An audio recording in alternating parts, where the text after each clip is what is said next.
Okay, there we go. Hey, hi Nathan. Hi, Shelly. Hey everybody. This is Reads and Weeds. Welcome to Reads and Weeds. We are a cannabis-friendly book club podcast that's been on for over 2 years now. So we're on like episode almost 60. And today is a very special show. I'm Shelly Smith. I'm the host and producer. So follow, like, subscribe, all of that. We're on every streaming platform. And because we're actually reading a whole play today, I'm going to make some announcements and get some things out of the way up front, and then turn this over to the author of the play, Nathan Corliss. So, a couple things. I'm just going to make this pretty quick. If you're a cannabis user or not, and like you don't have to be a cannabis user to like listen to the show or listen to the play. It's just where my cross section of interests are, just so you know. So Virginia became the 16th state to pass on adult use marijuana. That's kind of cool. Here's the main thing I want to talk about is if you're interested in criminal justice reform in regards to cannabis convictions being expunged and prisoners being let out, the ways to get involved with that are lastprisonerproject.org.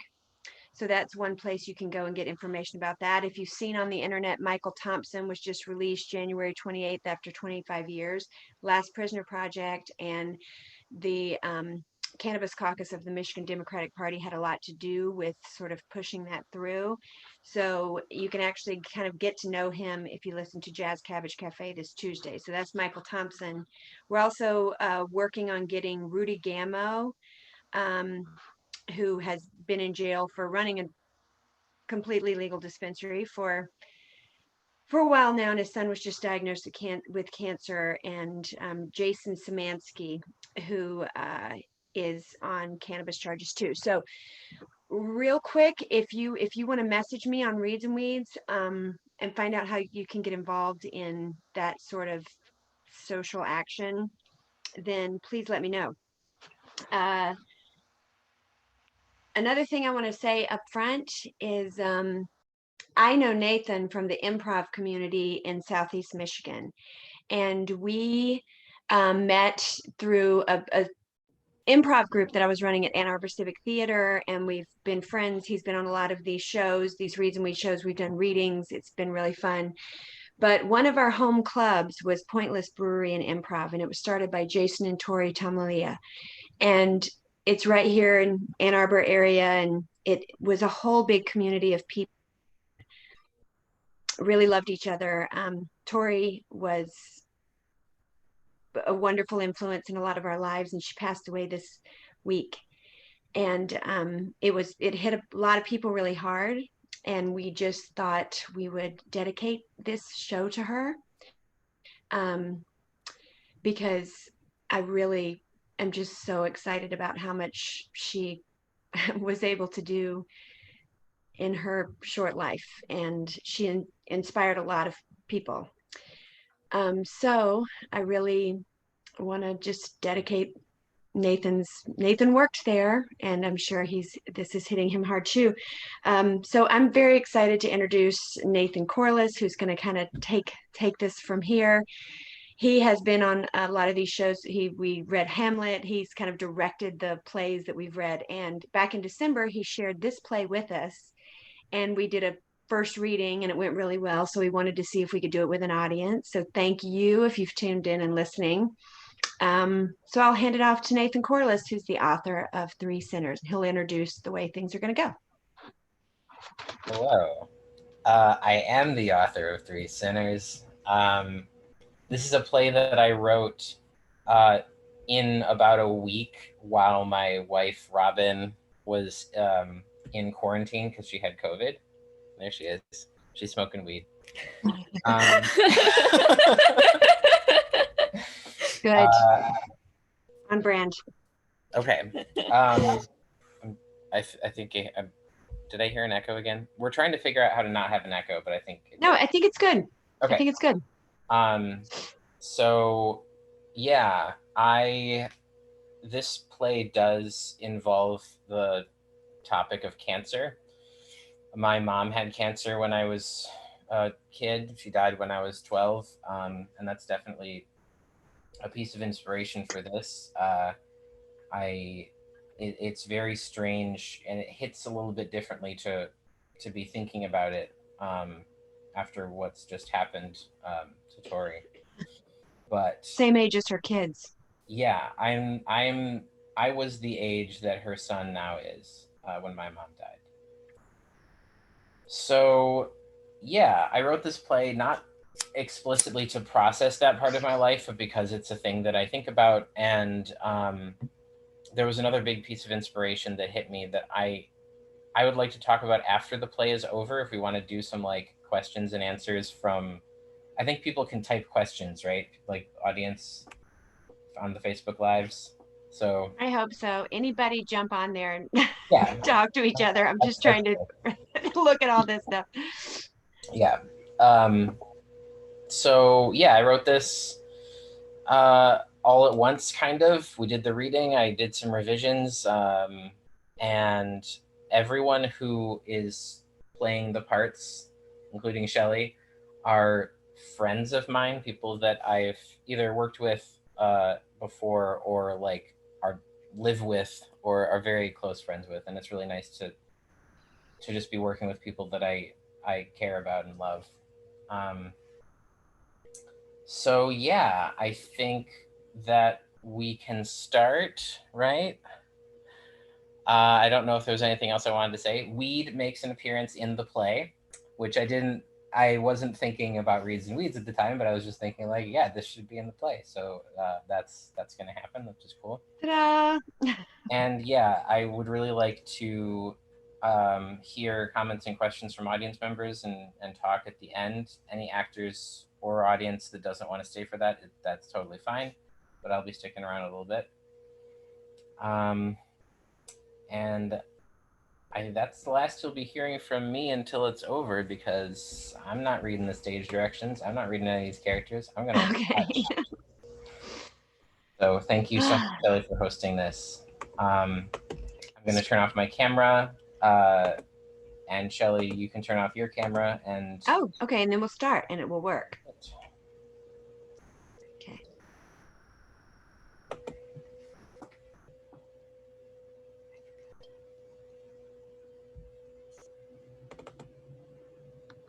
Ooh.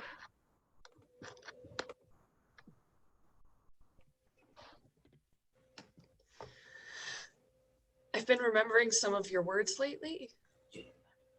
It's a little like I'm hearing them for the first time, hearing them in a different way. You already know this, but I wasn't really listening most of the time, just pretending to. I thought that was my only option, didn't consider another way. Now I want to listen. I really want to understand this time. Is it too late? I thought it was enough to just love you. I do love you. I just don't behave the way you want me to behave. Maybe I don't want to feel controlled.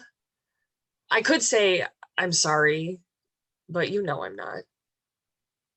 I'm not sorry. I'm not ashamed, and I'm afraid that makes me some kind of monster. You made it clear I'm supposed to feel shame if I want to be forgiven for my sin. Is there another way? Is there any other way? The scene shifts,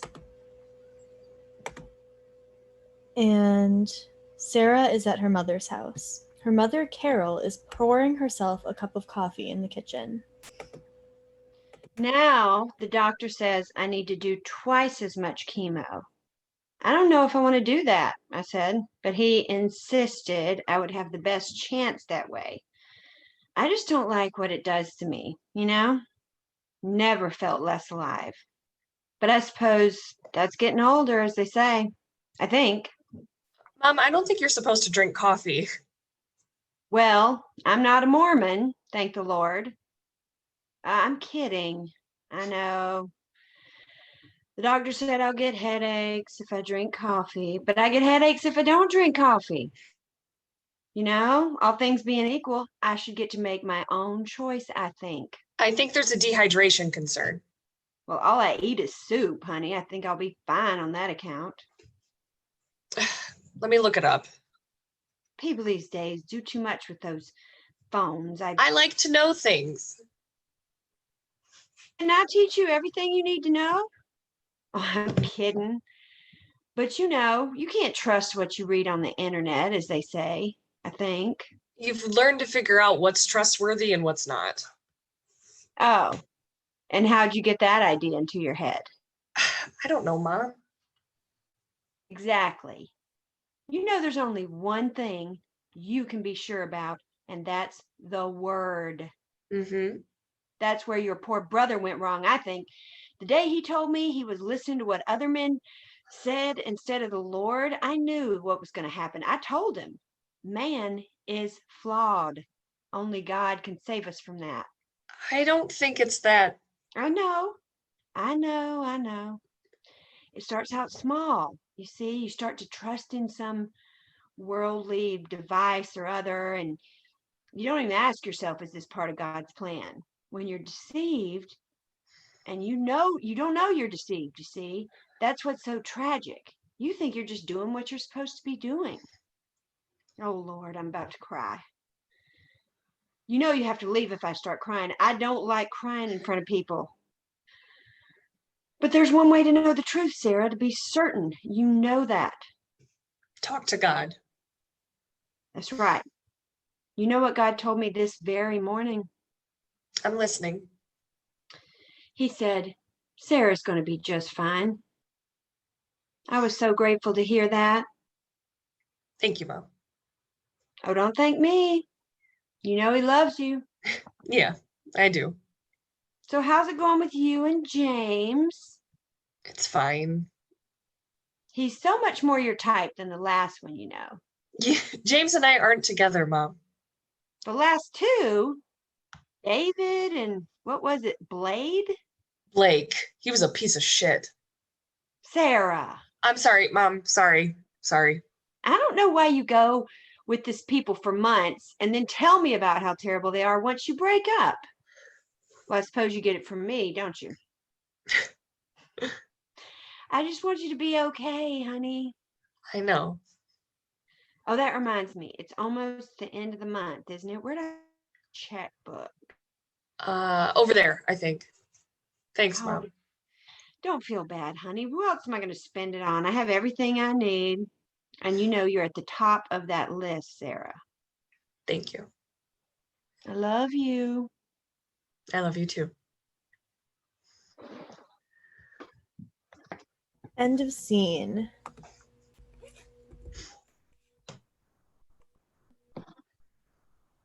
Scene 2. Sarah is sitting at James's bar. James is behind the bar getting a customer cashed out on a tablet.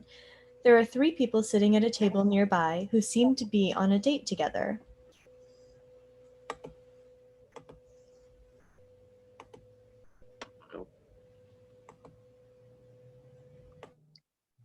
I don't know if this card has anything on it, actually. Is it okay if I pay with cash?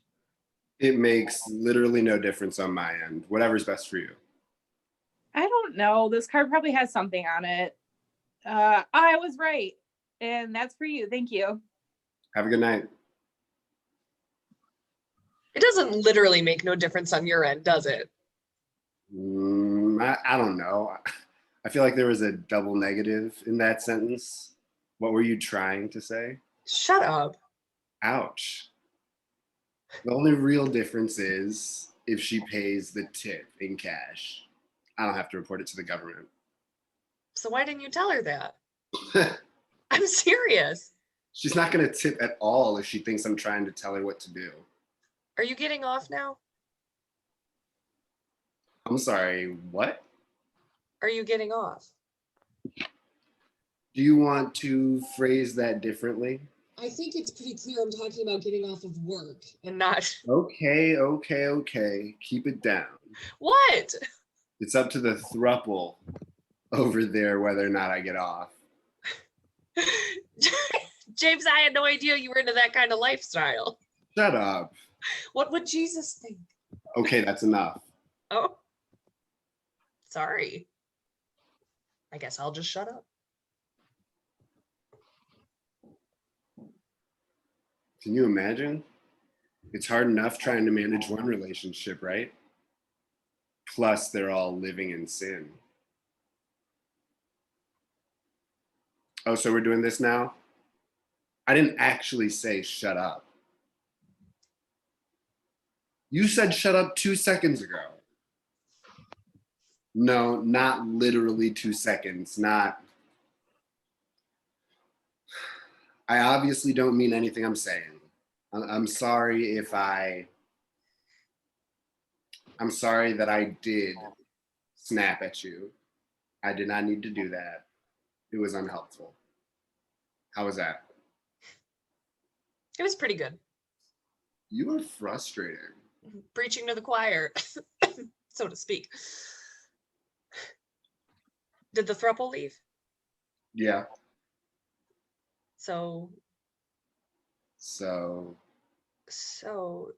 did they pay? Oh, shit. James runs from out behind the bar and out of the building. Excuse me. Excuse me. Sarah goes behind the bar and pours herself a drink. James re-enters. What are you doing? Are you asking me what I'm doing? No, I'm asking what the fuck? I'm not sure how to interpret that question. You're not supposed to be back there. Oh, I wonder how I did it then. I don't know what you're trying to do. Are you teaching me a lesson? I'm the one misbehaving. Almost sounds like I need to be taught a lesson. Well, I already told you not to do what you're doing. Did you? I thought I did. I wonder what language it was in which you thought you said that. Can you just... Can I? Just... Please.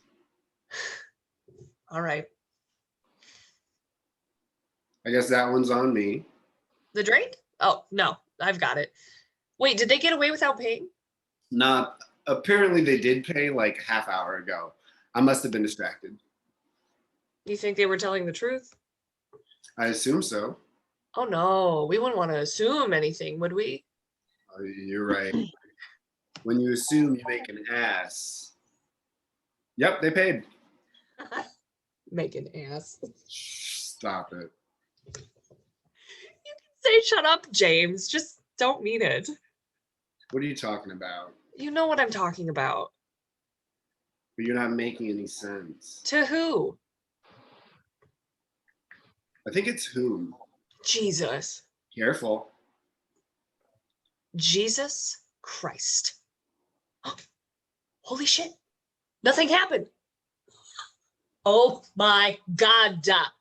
Mary and Joseph. Damn hell. What else? Pontius Pilate. Get over it. It just sticks with you, I guess. Dude, we broke up with Jesus years ago. Okay, I'm not going to be that guy that's an asshole to his ex. Be an asshole. That's easy for you to say. You shit on all your exes. Well, that's what an asshole does. Sorry. I'm gross. What the hell is the matter? Don't yell at me. God damn it. God damn Jesus Christ on a cross. Holy Satan. Ooh, that one felt weird. Yeah. Guess it does stick with you a little, huh?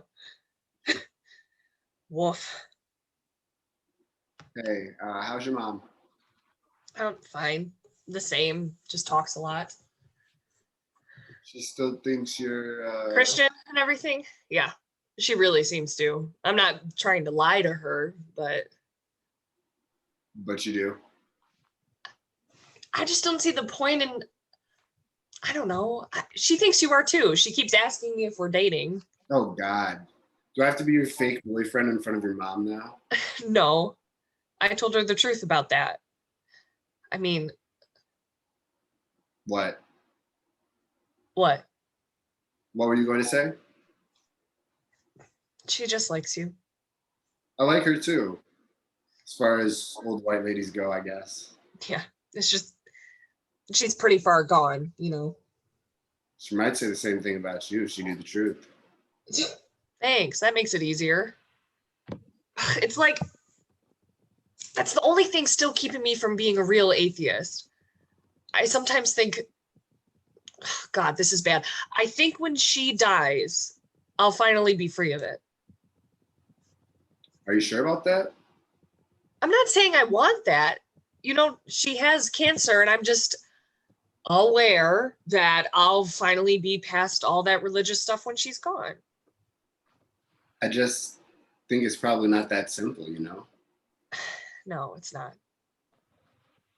It's like trying to unlearn a language, a language that's woven into our daily lives, by the way, whether or not we like it. It's even in the name of this building. I don't know how to go back to seeing words like heavenly or salvation or, geez, even something as innocuous as forgiveness without getting that little twinge, you know? What is that little twinge? Fear? I was gonna say guilt. Both. I'm so done with that feeling. And it definitely started with her. That look she has, like she knows everything. That little head shake when she thinks I'm the one who doesn't get it. It's sad, honestly. She doesn't know shit. Hey now. If she had any idea we were even having this conversation, what do you think that would do to her? She'd probably just shake her head. Or maybe she'd finally see that none of her shit actually got through to me. Yeah, how would that do her any good? So what if it doesn't? What if I need it? I'm such an asshole. If it helps, I don't think you're actually going to humiliate your mom. It's okay to have thoughts like this. They're just thoughts. Yeah, that's not what my mom would say. Or that televangelist creep that she listens to. All sin starts in the mind. Freaking nutcase. At least your mom isn't the one preaching all this stuff to other people who are just trying to find a place to belong. Nope, just to me. You know how much money my dad makes telling people what they're supposed to do, how they're supposed to think? You don't want to know. You're still letting him pay your rent. Well, I guess I'm going to hell then. Yeah, me too. It didn't feel weird to say that time. Takes practice. Hell's probably dope if people like us are going to be there. Yeah.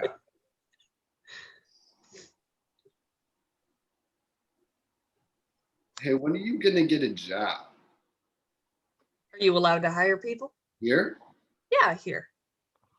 This is how you want to use your actuarial science degree? You know, what is an actuary, really? You know, I'm not actuary, sure.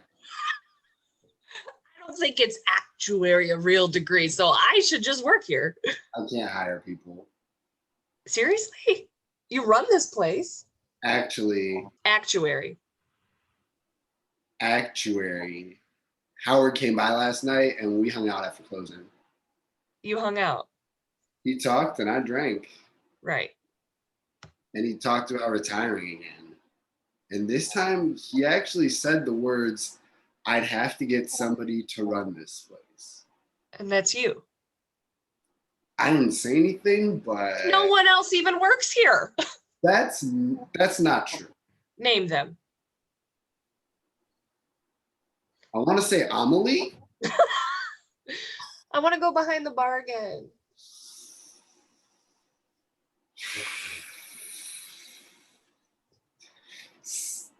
Since you asked nicely.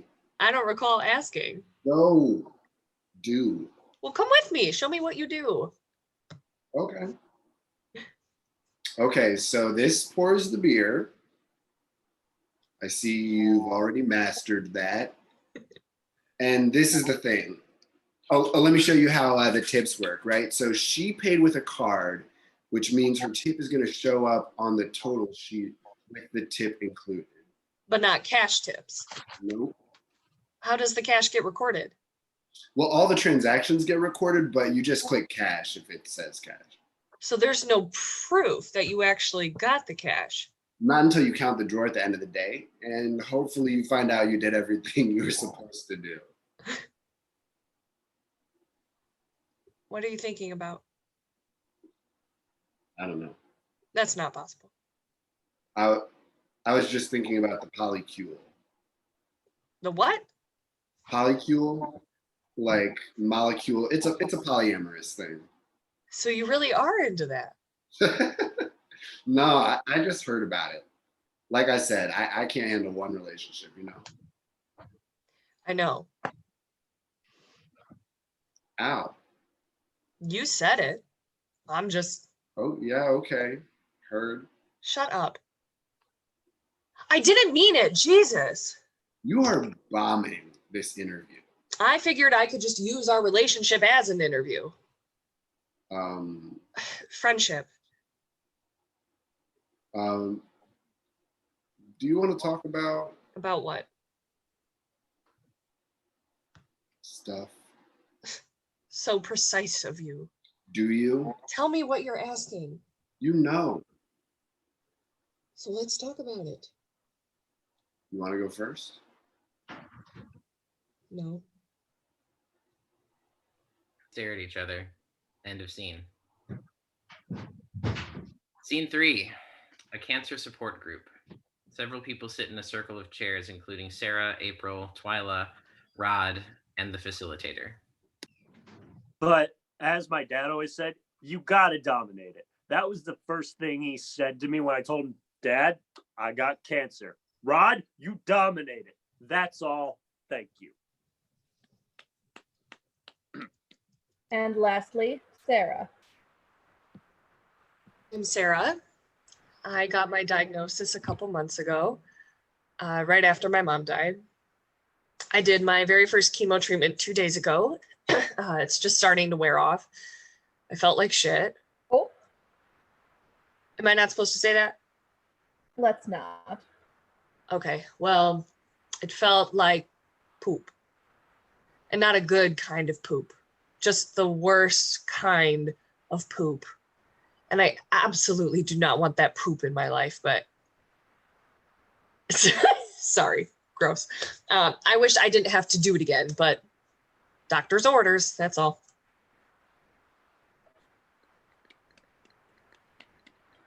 Thank you, Sarah. This next topic might seem a little strange, but I'm going to ask that you really be honest with yourself, okay? What have you gained from this cancer experience? What good has come out of this? Twyla. I feel like I don't worry as much about things. I don't sweat the small stuff, and it makes me feel like you have to. Like you have to seize the day. Yeah, sort of more like. Like you haven't really been living until now, and it took facing death to kick your ass in gear. All right, let's try to keep the language appropriate, Rod. Just saying. Well. Okay, no, it's not that it shouldn't have had to be fear, like fear of my own mortality. That changed me into the person I wanted to be. This is who you want to be. I'm sorry? Are you? Sorry? Right. You have to appreciate it is all. Nothing has to change. I don't think I've changed. But I know if I don't appreciate my life as it is now, I never will. Thank you, Twyla. Let's raise our hands if we have something to say. April, and then Rod. And then Sarah. Is it all right with the group if I get into some spirituality in a moment? Of course. Our faith can be a crucial part of how we live with this diagnosis. Is that all right with the group? So, for some context, has anyone here heard of the law of attraction? Okay. I've heard of it, but that doesn't mean I think it's real. It's pretty silly, really. No offense. It's like that book, The Secret. Basically, if you think positively, then positive things will happen to you. If you think negatively, then negative things will happen. So it's not really about positive and negative. It's about denial, frankly. There's a lot of reasons for the good and the bad things that happen to people, and more importantly, racial and economic factors. The only things my feelings are going to change are my feelings. And that's why I want to feel good about my life right now, because I want to feel good, not because I think it's the magic spell that will like cure my cancer. All right. Who was next? Rod? Oh, I thought it was something else. But what was that? I didn't know she was talking about that law of attraction. I thought it was like, like a different one. Ah, Excuse me, may I continue with what I was planning to say? sure. April, go ahead. I just mentioned the law of attraction to give a little context. You might be familiar with the idea that not only can you attract things that you want into your world, but you can repel things that you don't want out of your world. It's not supernatural. It's sort of a language that you learn. When it comes to cancer, though, it's not an external force entering into your space. It's you. Your cancer is you. It's your body behaving in ways that are self-destructive. So going inward is the only way I think I can address it. That's why I'm not doing chemo. Trying to attack it from the outside isn't... I'm sorry. I don't think that it's okay to spread this kind of rhetoric in a support group. Well, I'm just... No, you can't believe whatever you want. But, I mean, you can believe whatever you want, but when it gets in the way of appropriate medical care, I think we need to draw a line. I hear you, Twyla. April, you're not suggesting that others should take your advice, are you? If you can think your way out of cancer, then why not just do the chemo and then think your way out of feeling shitty? That's hedging your bets. You get better either way. Well, not everyone gets better. A small percentage of people actually die from chemotherapy. A large percentage. We're not saying that you have to follow the advice of a medical professional, but your choice in the matter should be determined by the facts of your Cancer kills you too. Like, why not? You don't get to make the rules, Rod. I'm sorry. All right, it's about time for a break anyway. I was going to say something earlier, but I didn't get to finish. Can I please say what I was just going to say? All right, Twyla. Everyone, let's let Twyla speak until she's done, and then we'll take 10 minutes, all right? Everyone. And after the break, I'm next, right? I'm just saying. Twyla? All I was going to say was that I used to be so scared of airplanes. Ever since I found out that the bigger the airplane is, the more it relies on autopilot, which seems so crazy to me. All those people at the mercy of like a computer that doesn't even know what it is, who it's carrying. It could be chugging along, the pilot's not paying any attention, and it flies right into a... Anyways, I went on a vacation with my daughter. I get to see her more now that my ex-husband feels bad for me. And we went on a plane, and I just let it all go. I spent quality time with my daughter on a plane. I'm sorry. That was stupid. I'm sorry. Thank you, Twyla. We'll come back at 4:20. The group members stand up and start milling around. Sarah approaches April. Hello, I'm Sarah. April. What are you in for? Cancer. Hey, me too. So I want to ask you more about your experience. I feel like you didn't really get to say your whole thing. Well, things go the way they go. Oh, from what you said, I think you want to control how things go. But as you established, I didn't actually say much. You're right. Look at me making an assumption. Maybe you could ask me something instead. Do you really think you can cure your own cancer? Well, I don't think I can cure anyone else's. That's good.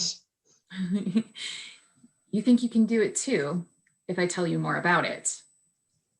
I don't know. I guess I'm open to anything. Not today. That was kind of a mood killer for me. Oh, I'm sorry. Oh, it happens. You want to give me your phone? Oh, okay. I'll take you to dinner tomorrow. I should be in a good place by then. Oh, wow. Really? Are you being serious? Yeah, I'm being serious. I like the vibe I'm getting. And you just came up to me because you knew that's what you wanted to do too. That's attractive. Why not? Did you put your number in here? I matched you with me on OkCupid. I'll message you on there. Well, okay. Cupid. Just a joke. Cool. Anything else you want to say? I'm decking out early. Just, this was unexpected, but that's cool. You're cool, April. Thanks for being cool. Yep. See you soon. Yep. April exits. Sarah is flustered but elated. End of scene. Scene 4. Sarah is again on her knees speaking to someone who isn't there. Someone in group said the word spirituality today, and my whole body tensed up. My first thought was that I had to get out of there, but I literally couldn't. I was frozen. And at the same time, I thought, that's absurd. I can't just run, bolt out of my seat in the middle of it. It's so stupid, isn't it? Obviously, I didn't do anything. I just listened as if everything was totally normal, which of course it was, just someone asking openly and directly if they can talk about spirituality. I should have been grateful to get a warning for once, but she didn't talk about anything you ever said. It was like spirituality was just a word that meant something completely different to her. I approached her at the break. I wanted to hear what she had to say. I wanted to listen to her, and I think she was flirting with me, actually. And it felt good. The scene shifts, and Sarah is at Carol's house, sitting across from Carol. Have you been seeing James much, Sarah? Yes, Mom. James says hi. He hopes you're doing well.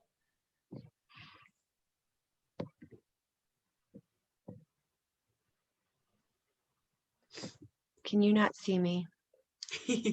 Correct. No, we can't see you. I'm trying to figure out why. Sorry. Pause. Pause. Sorry. It's just not on all of a sudden.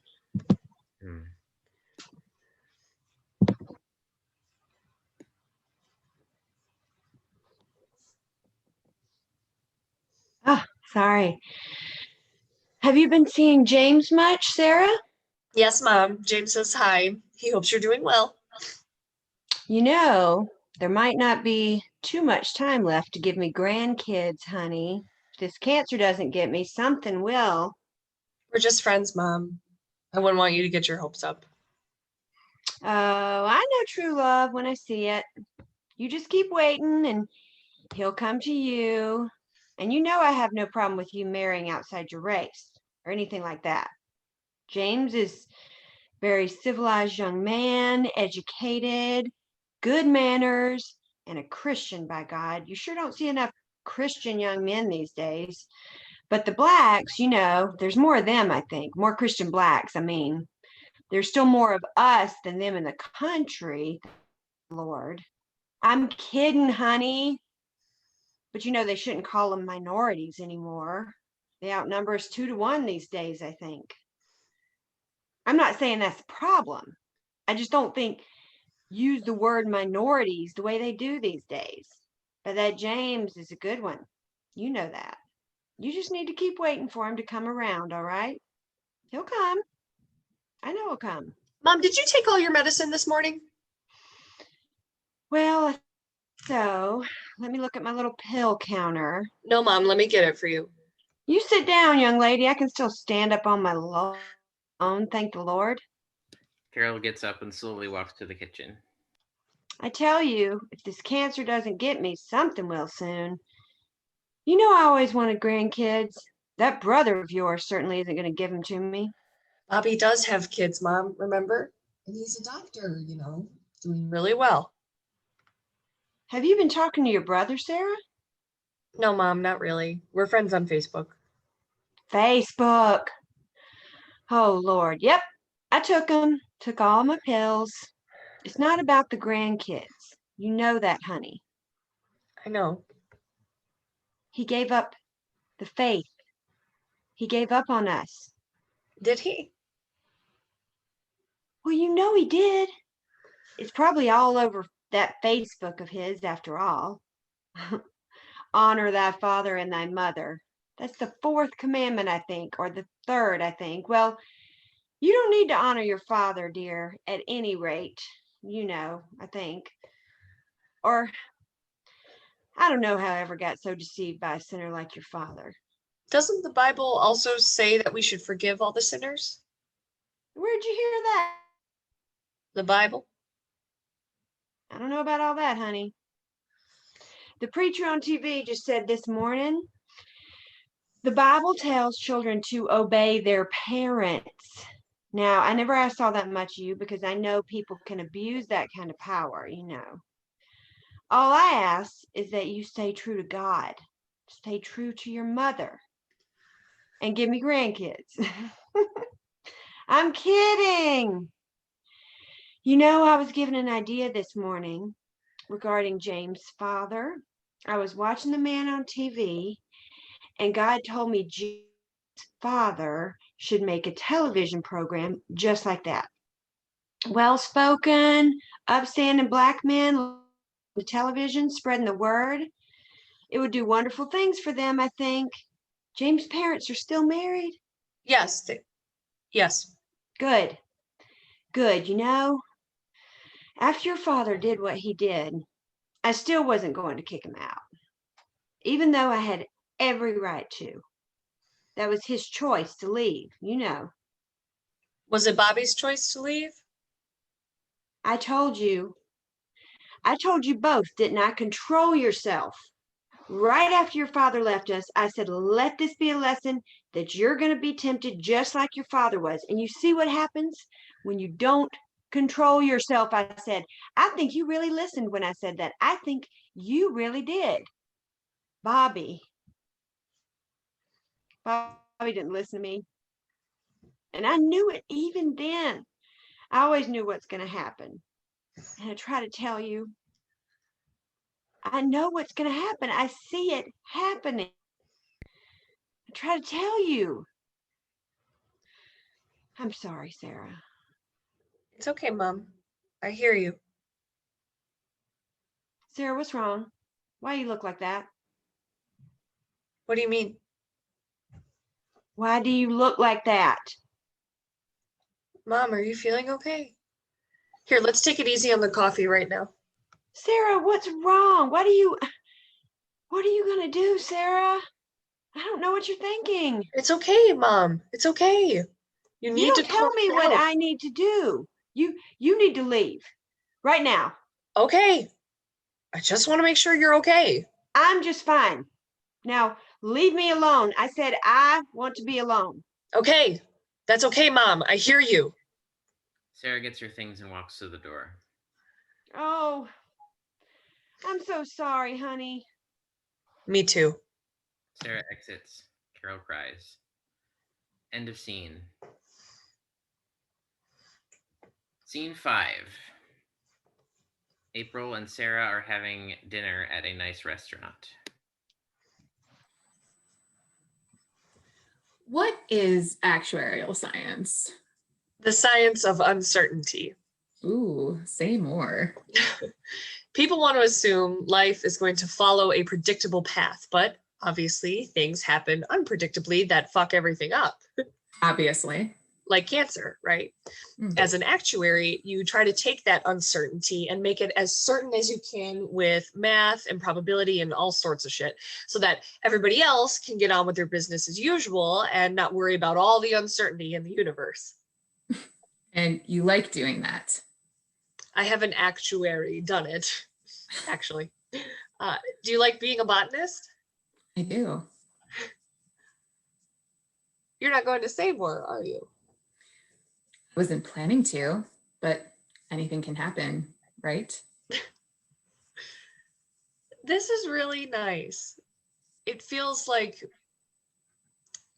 Like what? It just feels nice to be here. I haven't been to a nice place in a while. Well, I decided not to take you to the dive bar where I usually spend my time these days. Should I get another drink? It's your body. Well, I don't have liver cancer, do I? No, I should control myself. Interesting choice of words. Yeah. Here's the thing. Something about what you said in the group really affected me, but I don't really know any more than that. Yes, I know what you mean, and I think I can help you understand your reaction better if you want. Okay, yes. Think about the moment you felt affected, whatever it was. You said your cancer is you. Mm-hmm. What happened in your body when I said that? A release. What released? Tension that I felt as soon as you said spirituality. So that's another moment that affected. Yeah, but I already understand what that reaction was. The moment you said the cancer is me, I felt the pressure of... Of what? The pressure of convincing God to heal me was gone. But another thing I felt was a little jolt, a little shock, like you weren't supposed to say that.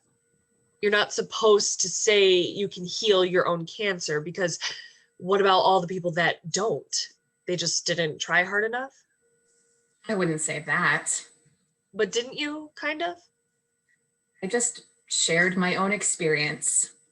But why share that in a group of people who are probably going to take offense to it? Why say anything? If I hadn't said anything, we wouldn't be here. Okay, but you didn't know that. I felt like I should say it, and I'm glad I did. I guess I don't trust my intuition as fully as you do. A lot of people aren't, and a lot of people don't believe they can control their bodies the way I do.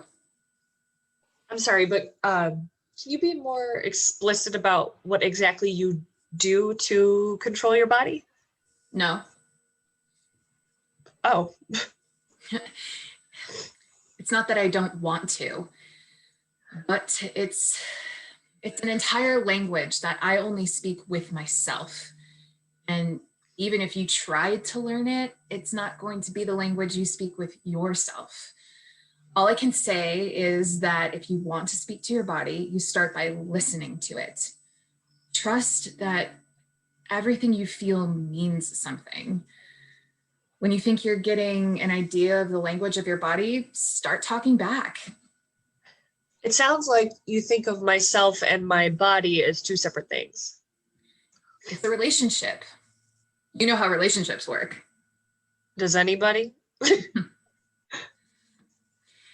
You teach people how to treat you, and that includes yourself. Huh. And you're in a relationship with yourself, whether it's healthy or not, the connection is always there. Like family. No, you can choose to end relationships with family. The only way to end the relationship with you is if you die. Right, yeah. I'm sure it feels like that with some relatives, doesn't it? Did I say something wrong? No, don't worry about it. Oh. He waves to the waitress, who doesn't know. Excuse me. The waitress approaches the table. Hi, how is everything?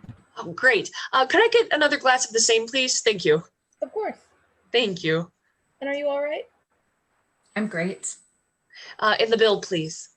I'll be right back with that.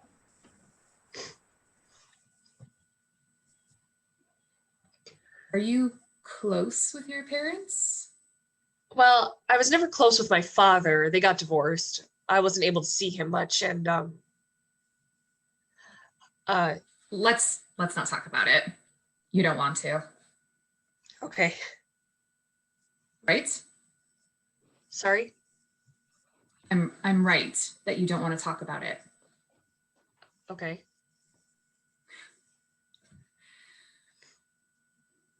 You know, I liked the way you spoke up to that guy in the group yesterday. Oh, You called him out. It was bold. maybe a little. And I liked that you approached me at the break. Well, I was feeling bold. Well, I like bold women. I don't know if I'd say I'm a bold woman. I've been bold, but everyone is sometimes, right? We're all capable of all the same behaviors. It's just the balance is different for everybody, right? I've done some really bad things. I wish I could just cut out of my history, you know, because I'm not like that, or I don't want to think of myself like that. Do you want to think of yourself as bold? Definitely sometimes. So what brought it out in you yesterday? Something about men being assholes kind of triggers it, honestly. You want to put them in their place. Maybe a little, but it's not like I can fix them all. And it's not like I fixed Rod either. You can't make anybody change by being mean to them. And I don't think I'm being mean. I think it's more playful. Playful. I like that. But either way, you can't change people. No? I guess you can help people change, help them grow, but only if they want to. Consent is important. So you think your body consents to being bossed around by your brain? We're the same person. Body, mind, soul, harmony. You were just talking about it like they're different. It's a nice little life hack. If I need to think about things as if they're separate, I do. If I need to think about them as if they're whole, I do. Because I'm in control. That just sounds like you're making that up. And? You make your own rules, don't you? God, that sounded corny. It was hot until you backed off. I can't tell if you're kidding. I don't think that's true. Maybe. I don't know. I don't know what I'm doing. You're so cool. Don't you ever get worried or anxious or scared? Yes. I don't like to show that to anybody besides myself. But yes, Sarah, I get scared. I get very, very scared. I'm sorry.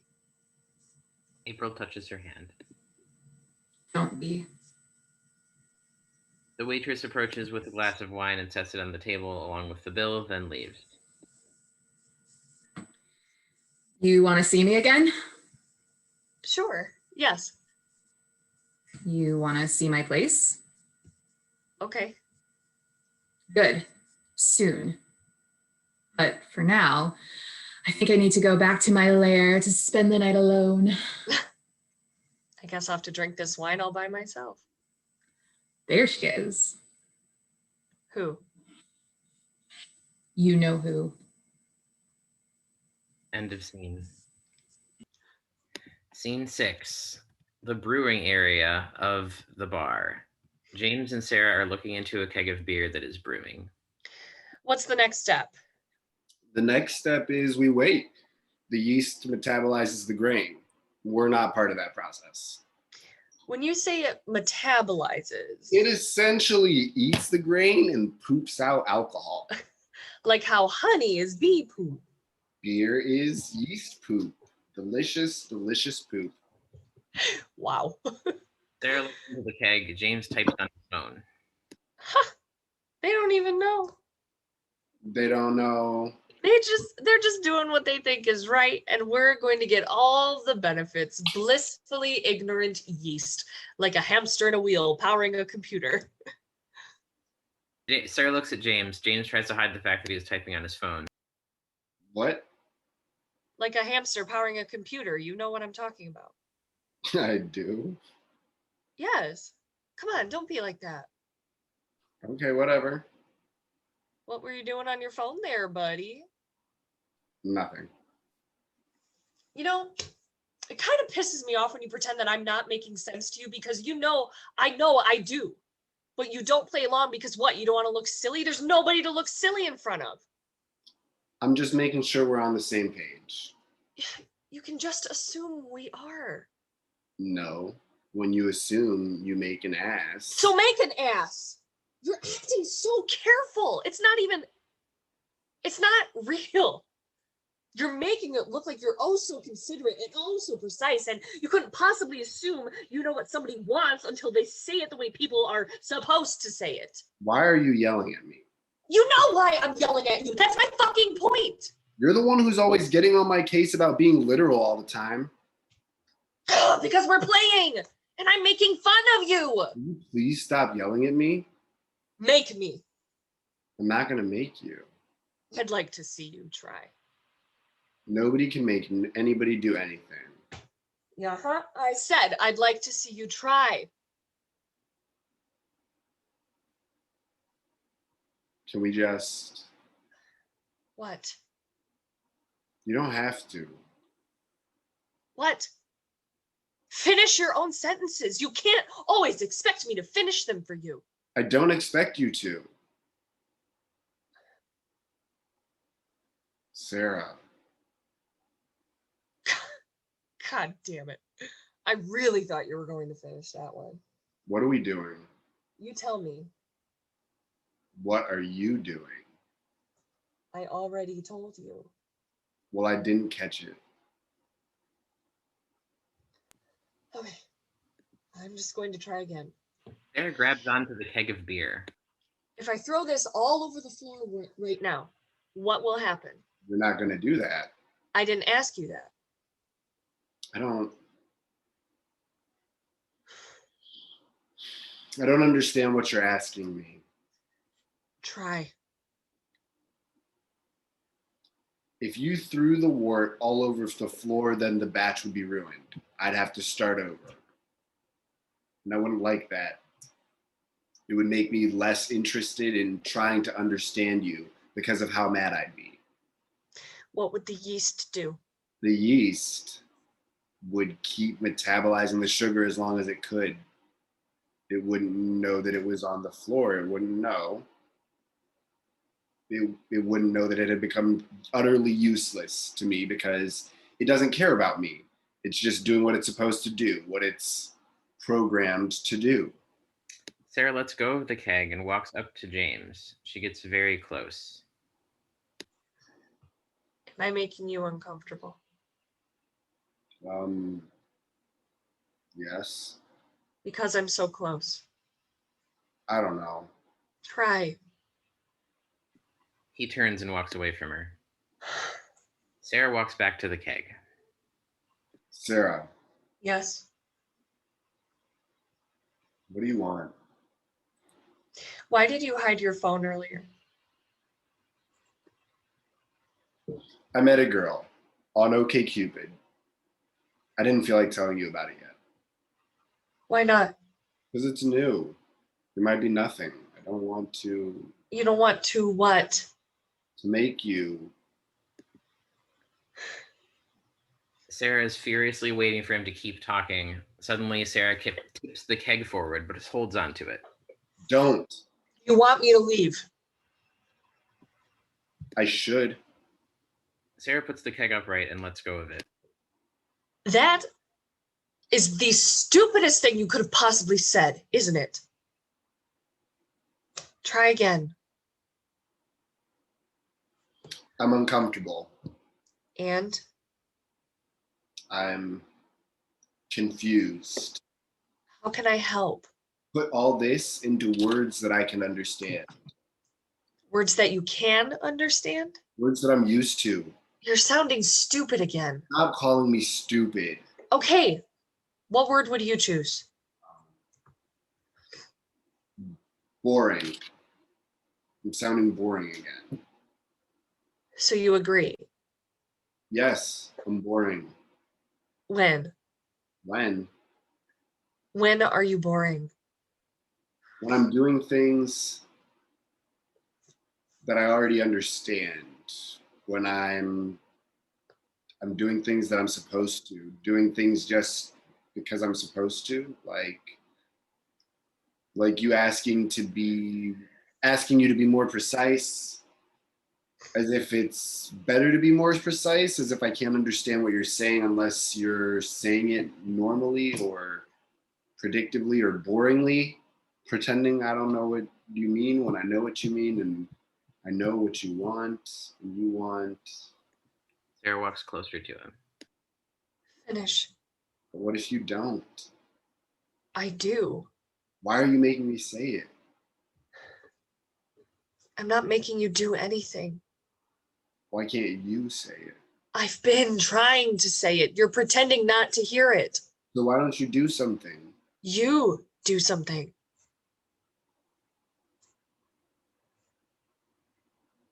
I can't. I'm not there. I guess I'm not worth growing for. Why would you say that? This isn't going to work. The job or us? What are we doing? I think we're both hoping that we can be the right person for each other. But something's missing. Something's not connecting. Do you even know what it is? Do you? No. But if it was there, I think we'd... Finish that sentence. You already beat me to it.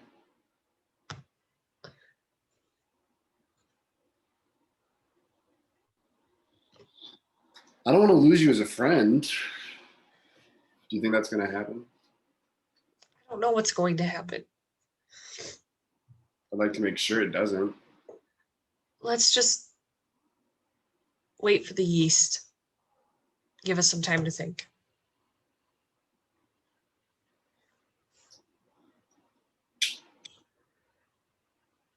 It takes like 8 days. Oh, Jesus, fuck, really? End of scene. Scene 7. April's garden. April is showing Sarah her garden. Squash, corn, beans. The squash leaves spread out over the soil, keeps it dark and moist down there. It makes it harder for weeds to take over. The corn gives the beans a perfect place to climb up and get to the sunlight. That also makes it easier for the corn to resist the wind. And finally, the beans give nitrogen to that damp, dark soil. Makes everything healthier.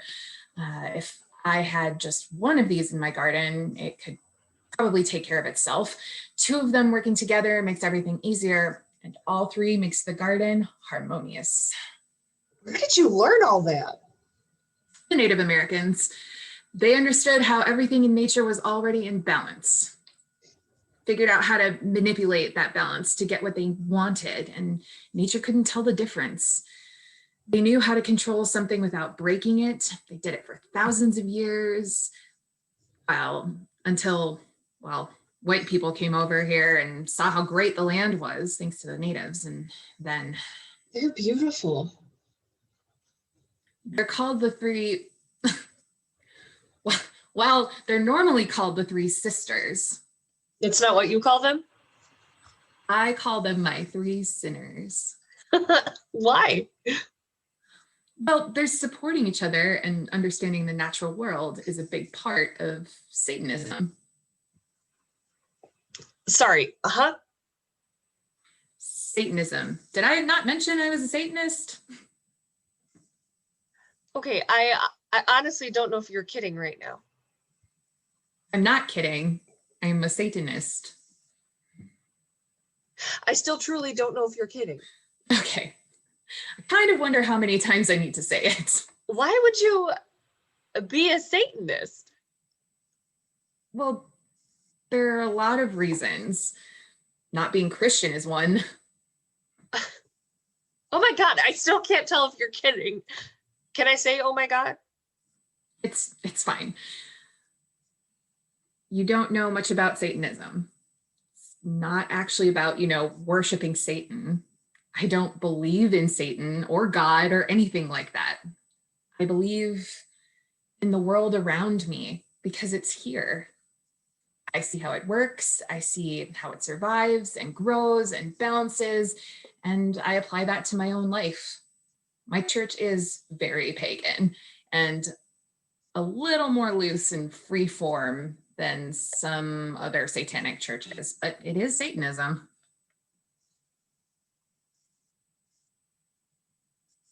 You still don't know if I'm kidding.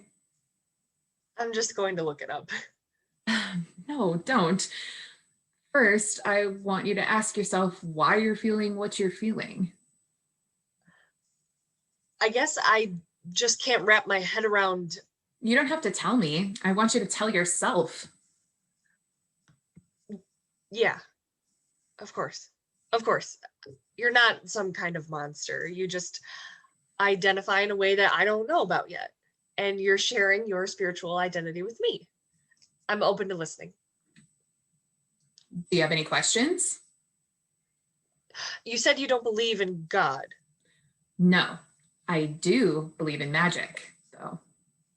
It's just, you keep saying these things with this deadpan seriousness, and Does that make it harder to take it seriously?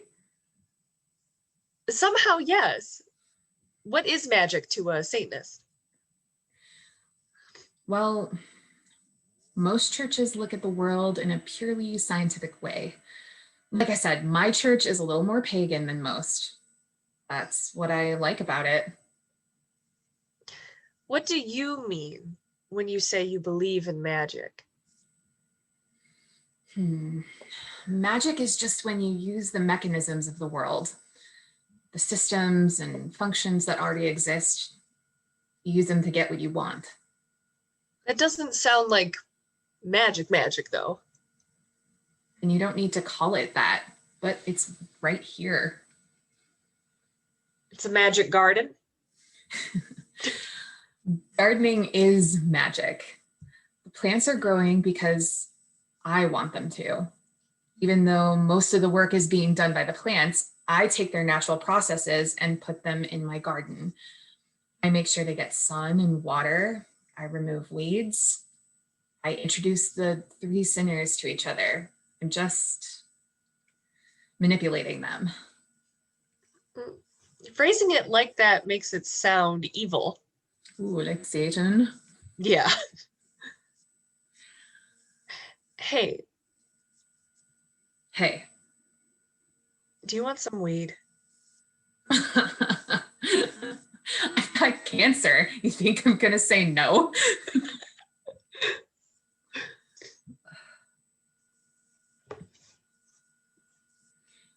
Did you think?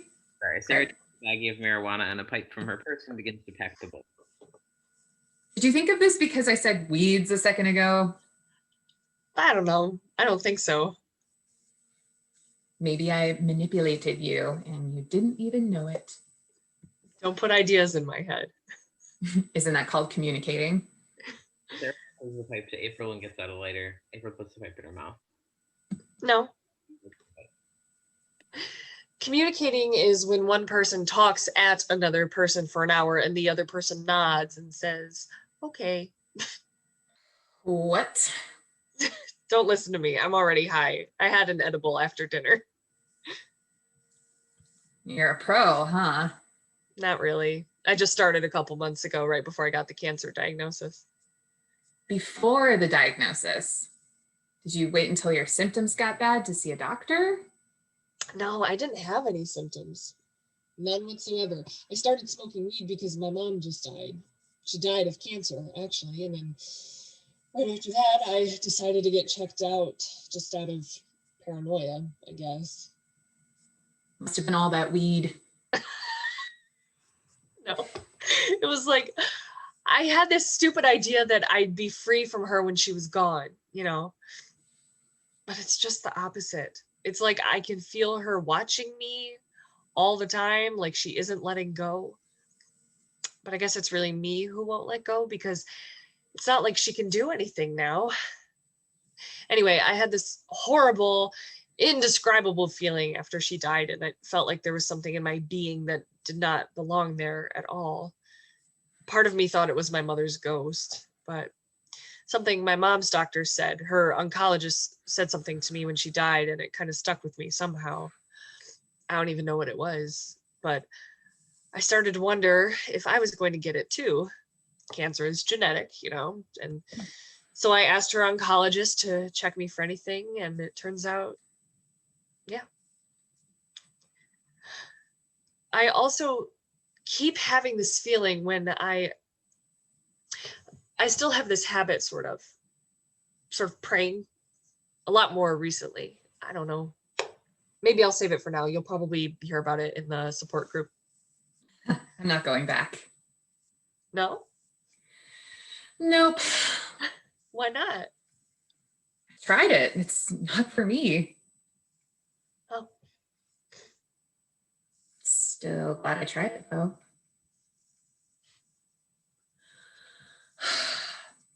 This is good weed. What makes a weed a weed? Like what makes a weed and not a non-weed? It's just a name. We decide what a weed is when we want to. What? He goes to the garden, finds a weed, and pulls it out of the ground.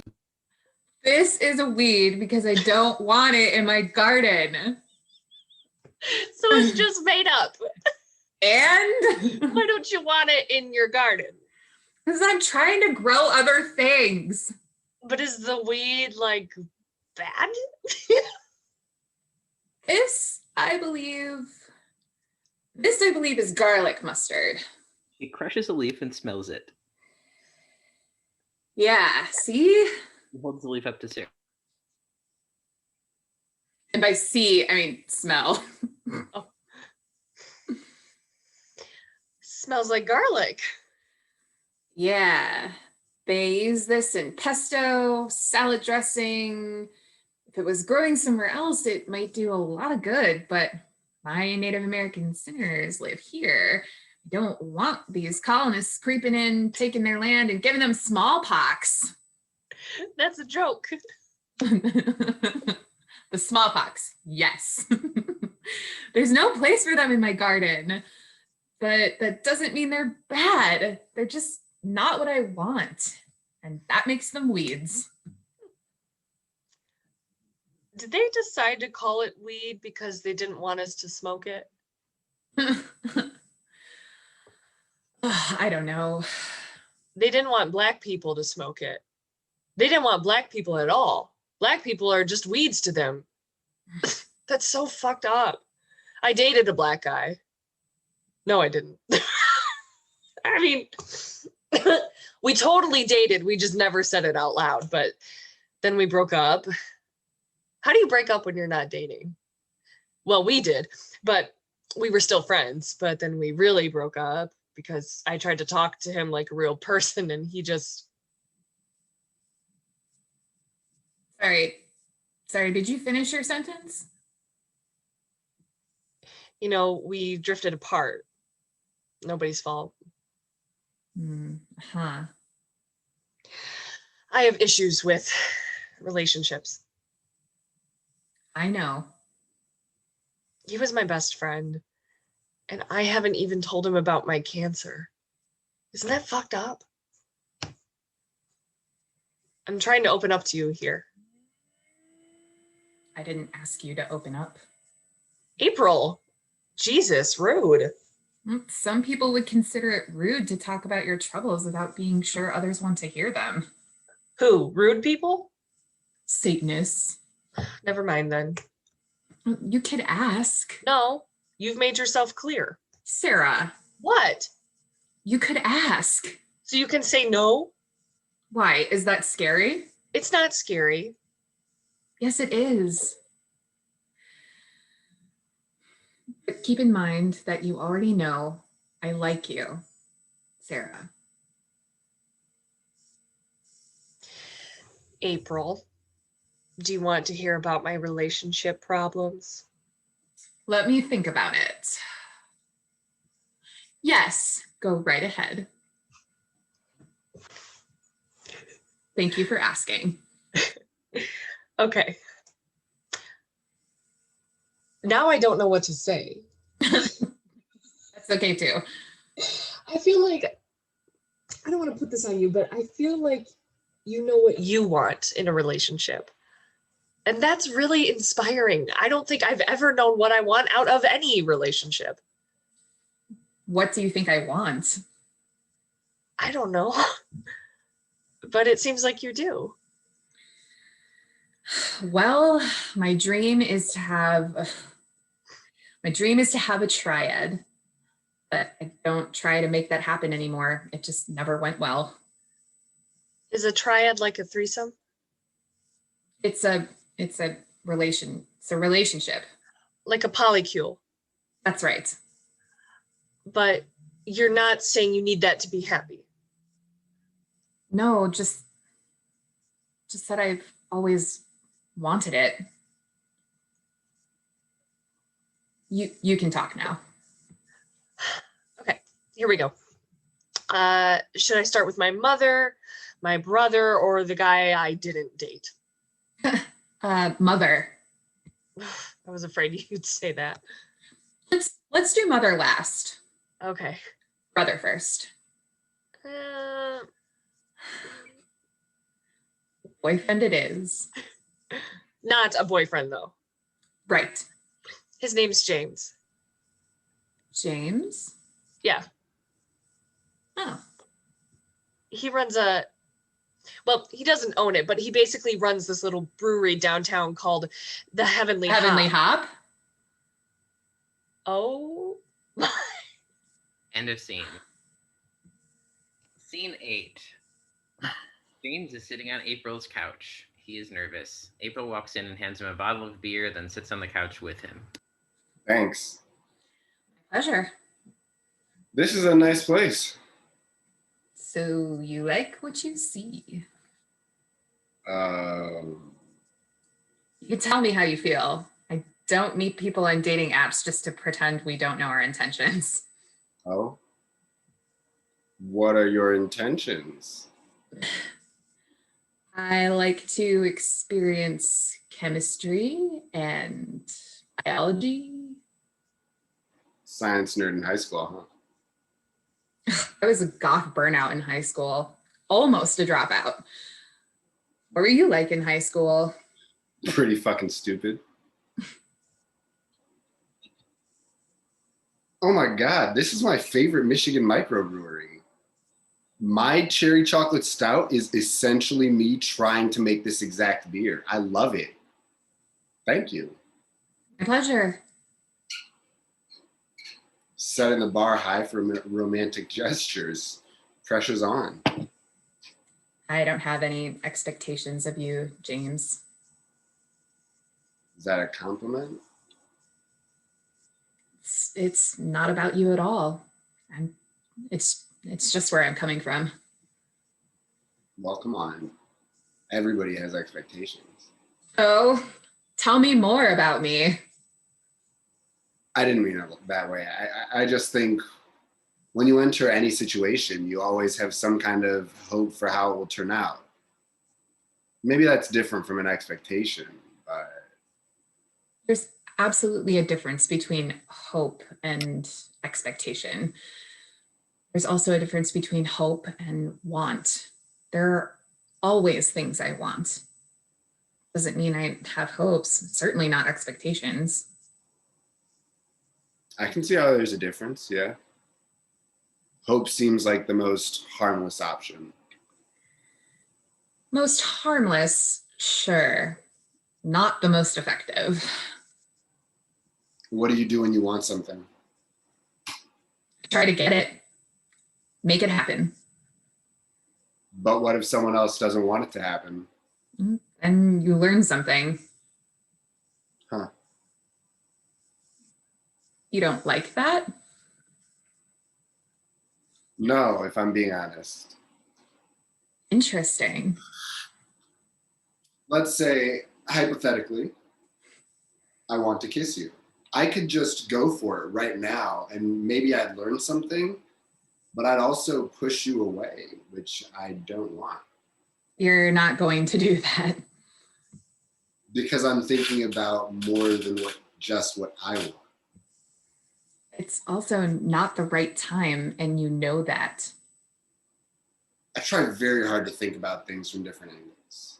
Are you assuming that I don't do that? I'm not assuming anything. Trying to get what you want can look like a lot of different things. I don't like the idea that every time you want something, you think you should just try to make it happen. I mean, you just mentioned intentions. Right? As in when you meet someone on a dating app, your intentions are obvious. So shouldn't you be trying to kiss me right now? I am. I guess I'm kind of blowing it on it. You want to continue blowing it or turn it around? I'm glad you said that. And I shouldn't have reacted the way I did to what you said. I made some assumptions about you, and I was wrong. I'm sorry. You make it sound like you've injured me somehow. I'm a little tougher than that, James. You've got a weird way of being nice. I mean, you are nice. You really are, but it's like it's not in the way you're supposed to be nice. I like what you've got going on. Good. You seem like you've got... What? Like I've got it all figured out? Well, surely not all of it. Surely not. But I've got some damn good stuff figured out. I've got some baggage. It's not a sin to have baggage. Yeah. You want to tell me about it? I want to listen. And if that changes, I'll let you know as soon as it does. Most of it is because of something that happened. Something that I did in high school. I try not to think about it much. Well, I don't talk about it much. I hear you. The offer's still on the table, and if it helps, I'll tell you when some baggage. I'll tell you some baggage of mine first. Yeah. But what if you tell me yours and I still don't want? No expectations. Right. Just hope. Want. You want me to tell you. Yeah, hope feels nicer to say, less imposing, less of an obligation. Do you think you're obligated to give me something just because I want it? Or is it because I expressed that I want it? I used to think that was the sin, expressing what I want. I knew that I was going to have desires. I could forgive myself for that. But if I said them out loud, that's when I became a problem. That's what made me the bad guy. I don't have any intention of thinking that way anymore. It led me to some bad behavior in the past. Listen, I want you to tell me about your baggage. I hope you can handle that. and make your own choices like an adult. Okay. What do you want? I want you to tell me about your baggage. With no expectations. With no expectations. Basically, I've been a cheater a lot for a long time. I had boyfriends and girlfriends, and I cheated on every one of them. You don't seem ashamed. I try not to be. Shame isn't useful, but I am. I would take it back if I could, which I don't say lightly. It was unacceptable. There's something about the way you say things so sincerely that Makes it sound insincere. I'd say that's your problem, not mine.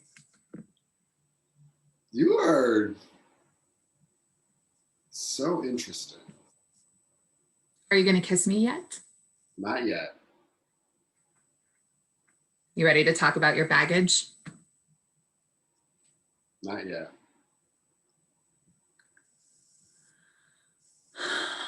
I wasn't just a cheater.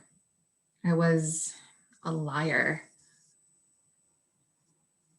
That's what I truly feel ashamed about. The cheating didn't really feel like it was wrong, but every time I had to lie about it. Why did you do it? Sex is just one way to connect with somebody. A connection can start with anything, catching someone's eye in a crowded room or swiping right on someone's picture, equally valid. You never know for sure how that connection might shift, expand, contract. I set my own boundaries in every relationship, every connection, every interaction. I'm not going to let another person tell me where my boundaries need to be. But I used to let people think. I used to let people think they could set those boundaries for me. I cheated because I knew all along that I wasn't monogamous.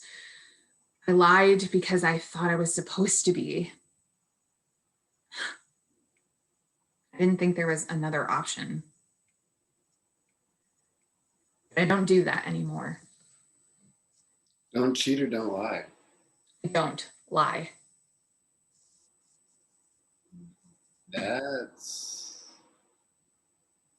And as a result, I haven't cheated since I stopped lying. That's what. It's just hard to believe that you don't lie. I've heard that before, actually. Where do you draw the line of what counts as lying and what doesn't? Anything that's a lie counts as lying. Well, there are white lies. Those are lies. Yep. Lies of omission. Meaning what? Like not telling someone the whole truth and then they think something that's not true. How is that a lie? Well, it's not total honesty. I keep things to myself. When I speak the truth. Wow. I didn't think it would be so easy, but it really is. I just don't say things that I know aren't true. When did you decide never to lie? New development. A lot of what you see now is not who I was a year ago. Listen, when I used to lie, I would use it to try to take control of other people without their consent. I was afraid of their ideas about me and their stories about my actions and intentions, and trying to control all of that, it's so complicated. It's so unreliable and it doesn't feel good. I ultimately realized that the only person I should expect to control is myself. I can control everything that goes in and out of myself. Food, drugs, lies, it's all under my control. other people. I can give them suggestions, offers, temptation, pressure, demands. But if I forget that they're the ones in control of their own selves, that's called having expectations. James kisses April. You did that. Did you like it? I did. April kisses James. You did that one, I think. I did. James kiss. All right, I'm ready to talk. You've forced it out of me. Liar. I have some guilt about sex. Oh, I didn't realize we had sex. That's funny. My high school girlfriend agreed we weren't going to have sex because we were both Christians. But we kept doing other things, really intimate sexual moments, you know. I hear you. I felt all this shame and confusion every time we did something. I finally talked about it, and she told me it was all fine because it wasn't really sex. I got kind of upset, and I asked why she thinks what we were doing is fine, but that one specific kind of sex is not okay. What did she say? She broke up with me. Oh, that's just funny to me. I know it's painful for you, and I can respect that. Right. Okay. Anyway, then she told all of our Christian friends that I was trying to pressure her into having premarital sex. And she didn't tell them any of the stuff that we had been doing. I almost wanted to tell everybody the whole truth, but I don't want to do that to her. I said the wrong thing and she didn't understand. That's not her fault. I was too ashamed to tell anybody anyway.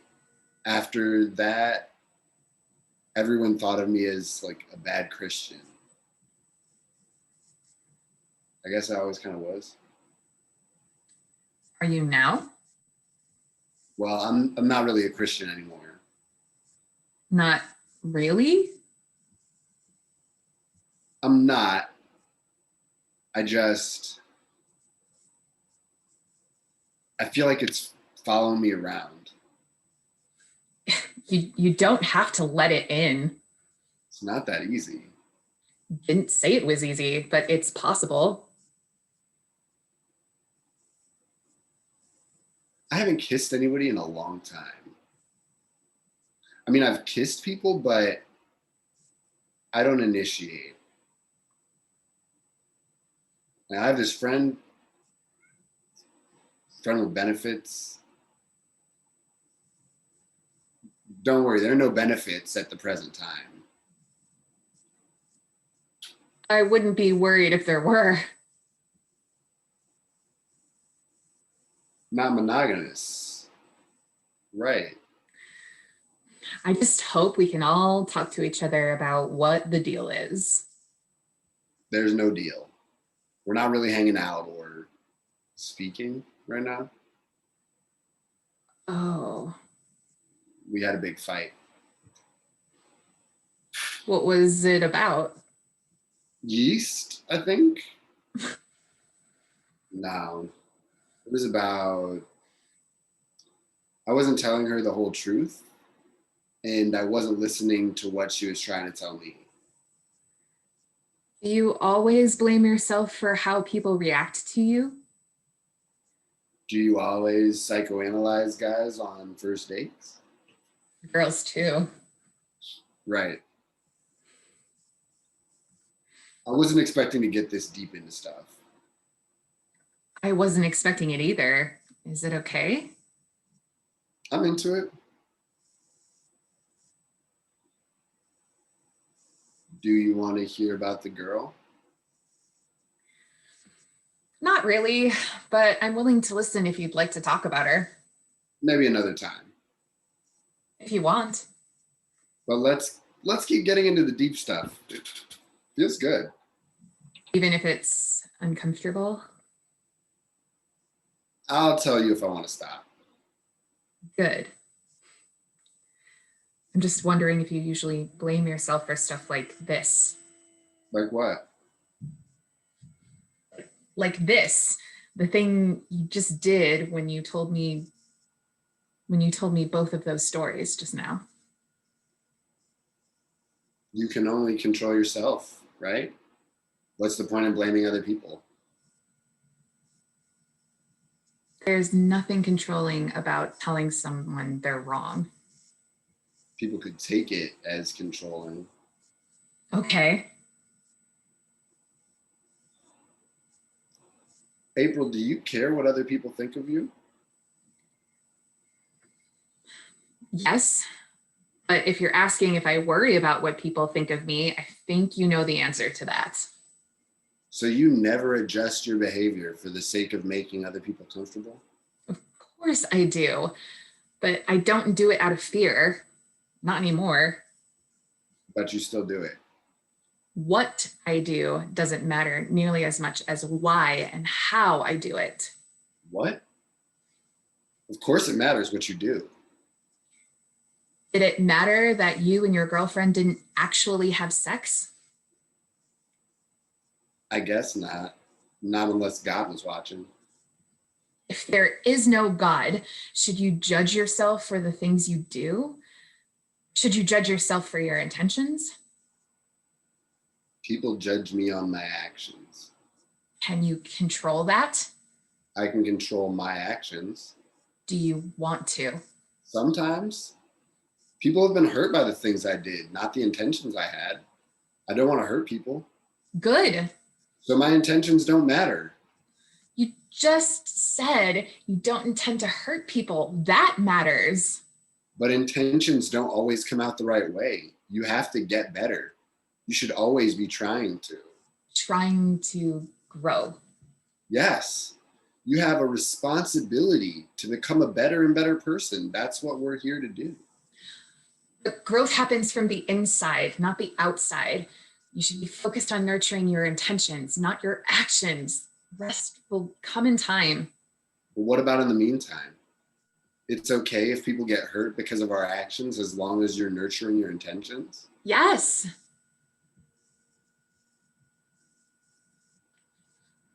Do you want me to stop? Yeah. I'm sorry. I'm sorry.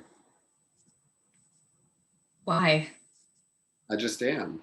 Why? I yelled at you. I didn't feel yelled at. Well, I yelled anyway. Did you intend to hurt me? No. Did I get hurt? No. Jesus. I mean, not Jesus, but man. Woman, human. Being.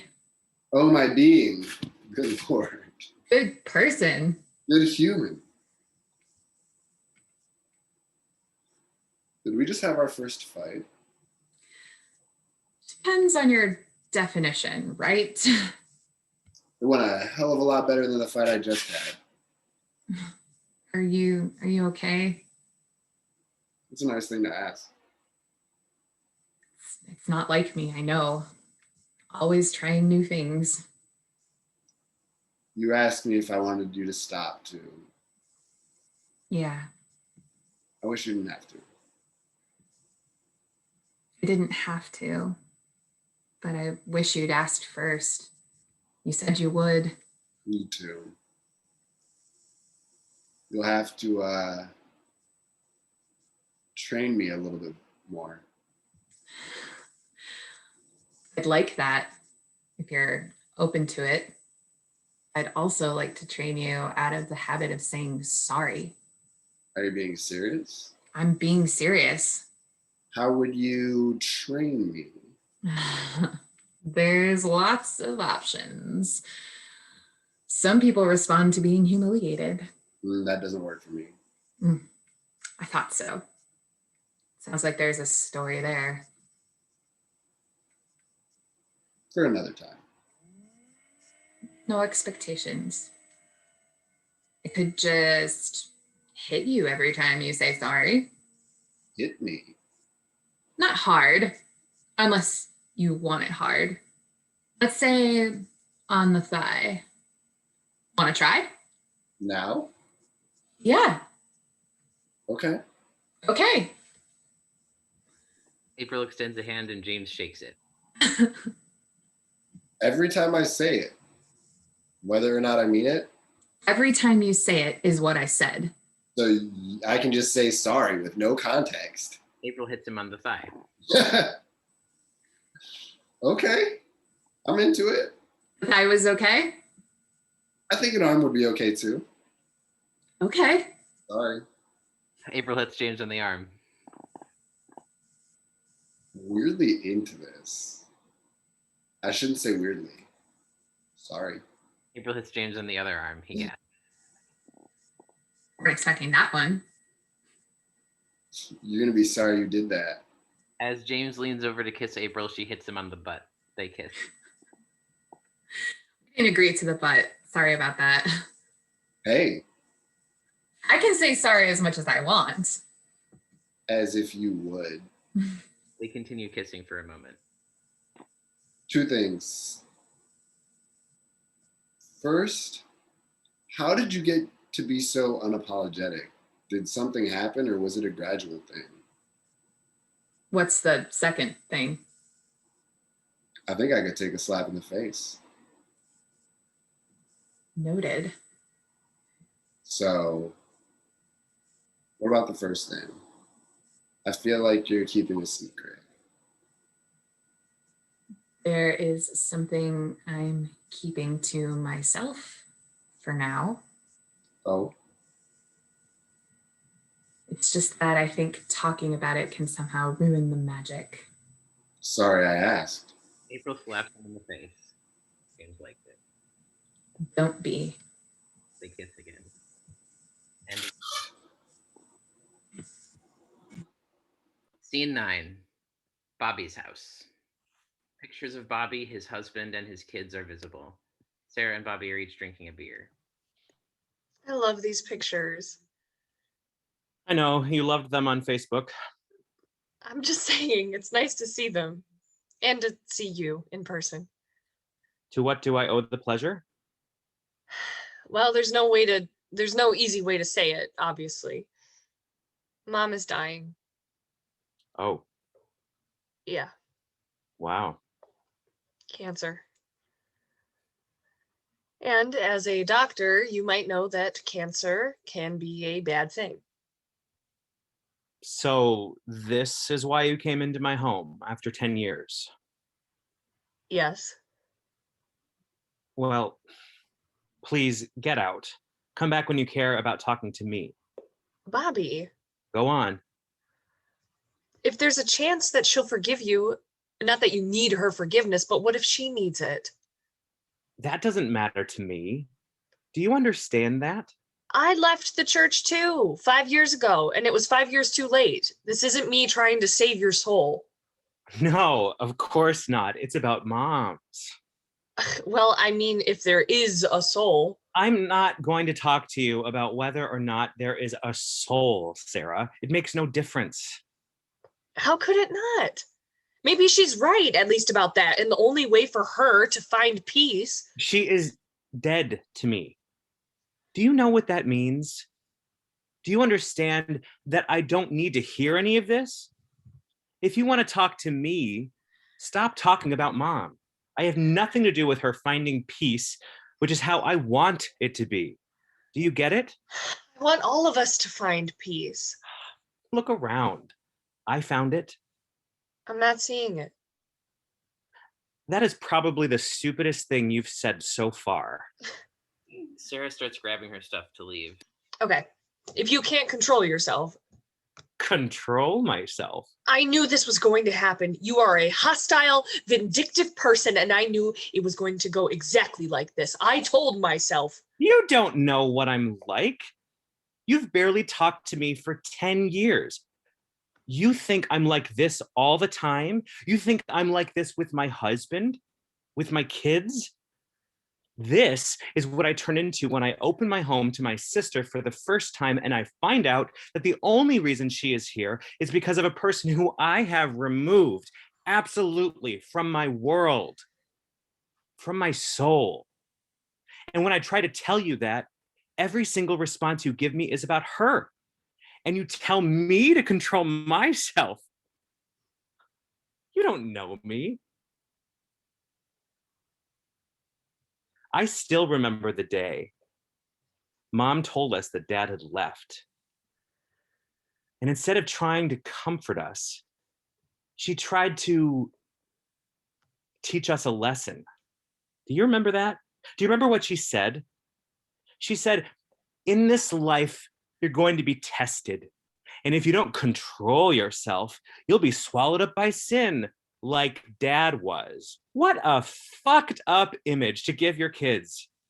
She dropped the news on us that we were never going to see him again, and then implied that the reason for that was because he literally got swallowed up into hell. I was afraid you might actually have believed that was what happened. But I didn't dare tell you that Dad wasn't in hell, that he had run off with his girlfriend, who I had already known about for about 3 months, because I knew you'd tell Mom everything I told you.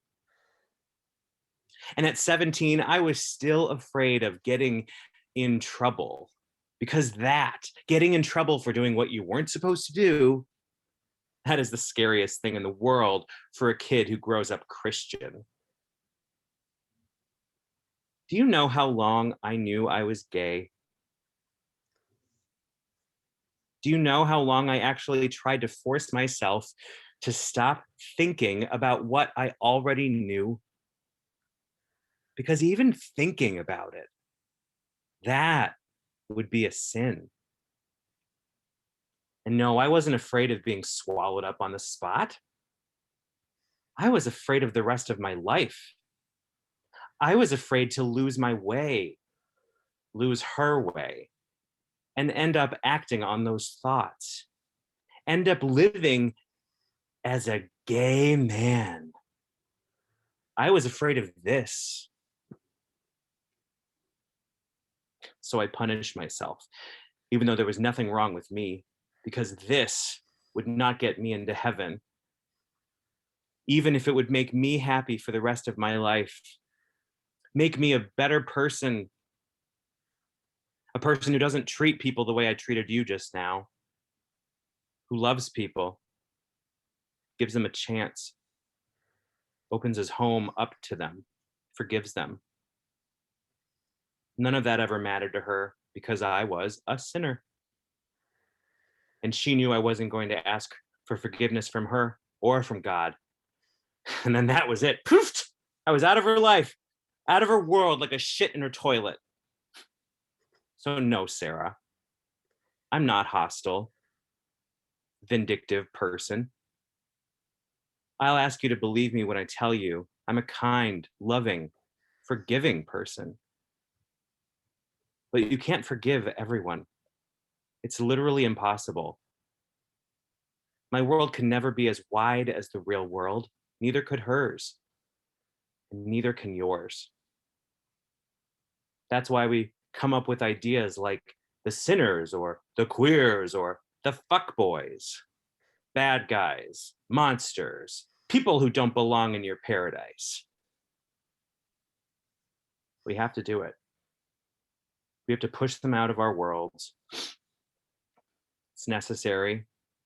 It's normal. It's as natural as taking a shit. I'm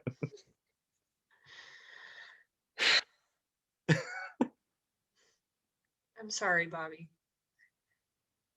I don't mean any offense, Sarah, but I'm going to need that to be more specific.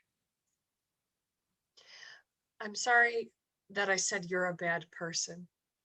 I'm sorry that I came here to talk instead of listen. I'm sorry that I didn't understand how you must feel about Mom. But I get it now. Okay. Thank you. Wow, I really went on there for a minute, didn't I? I guess I get that from Mom. Oh God, she's got to be so much worse now that she's old, right? Oh, don't answer that. I shouldn't have asked that. Bobby, I'm not going to say that I know how you feel, but I would love to be a part of your world again. I think I would fit in more than I do in Mom's world. Something I think I can relate to is I've been thinking a lot lately that it's going to be a relief when she dies. It made me feel like shit when I thought that, but now I don't feel so bad. I think it'll be a relief to both of us, and maybe that's okay. I'm glad I could help. But you're wrong. It's not a relief to me. It's nothing.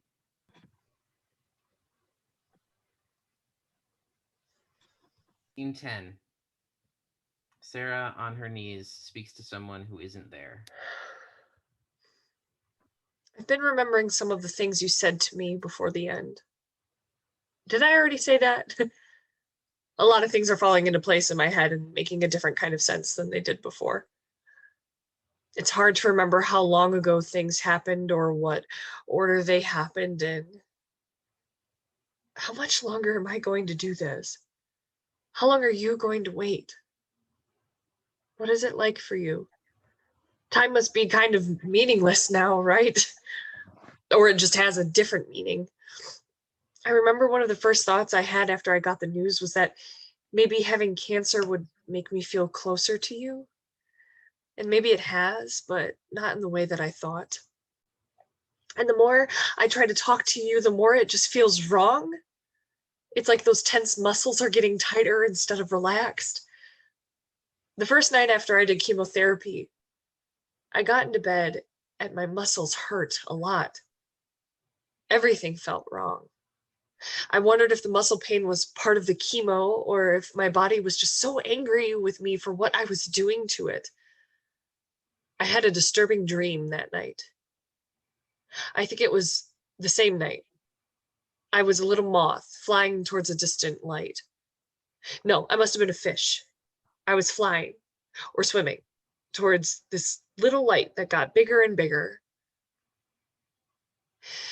You know those anglerfish that have a little glowing light bulb into their heads? Of course you do. They have just about the scariest, most demonic face that you could imagine. Is it better to see that face the moment before it swallows you?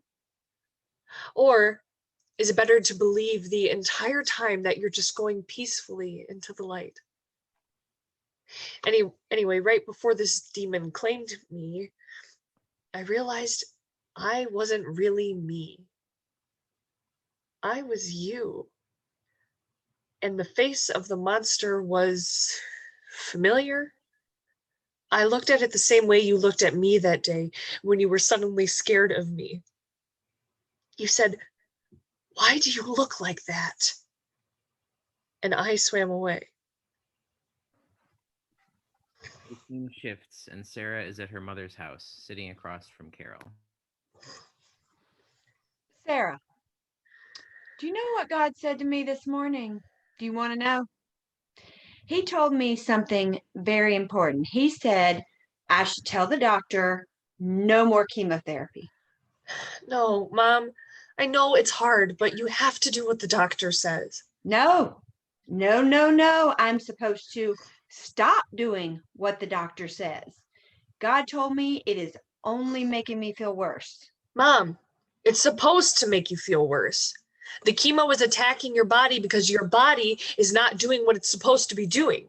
It's not going to feel better until after it feels very bad. It's the only way. It's not the only way, sweetie.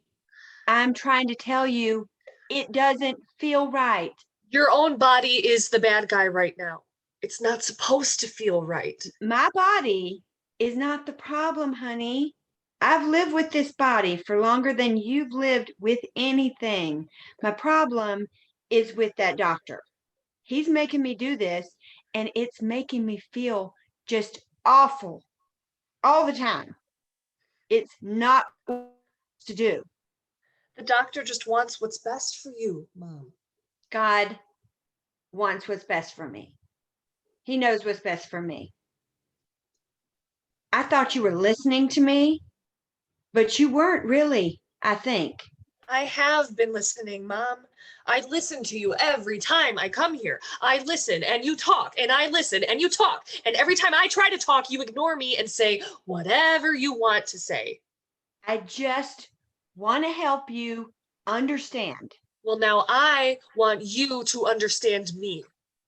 You are not going to tell the doctor to stop your treatment just because that silly old man on television told you to.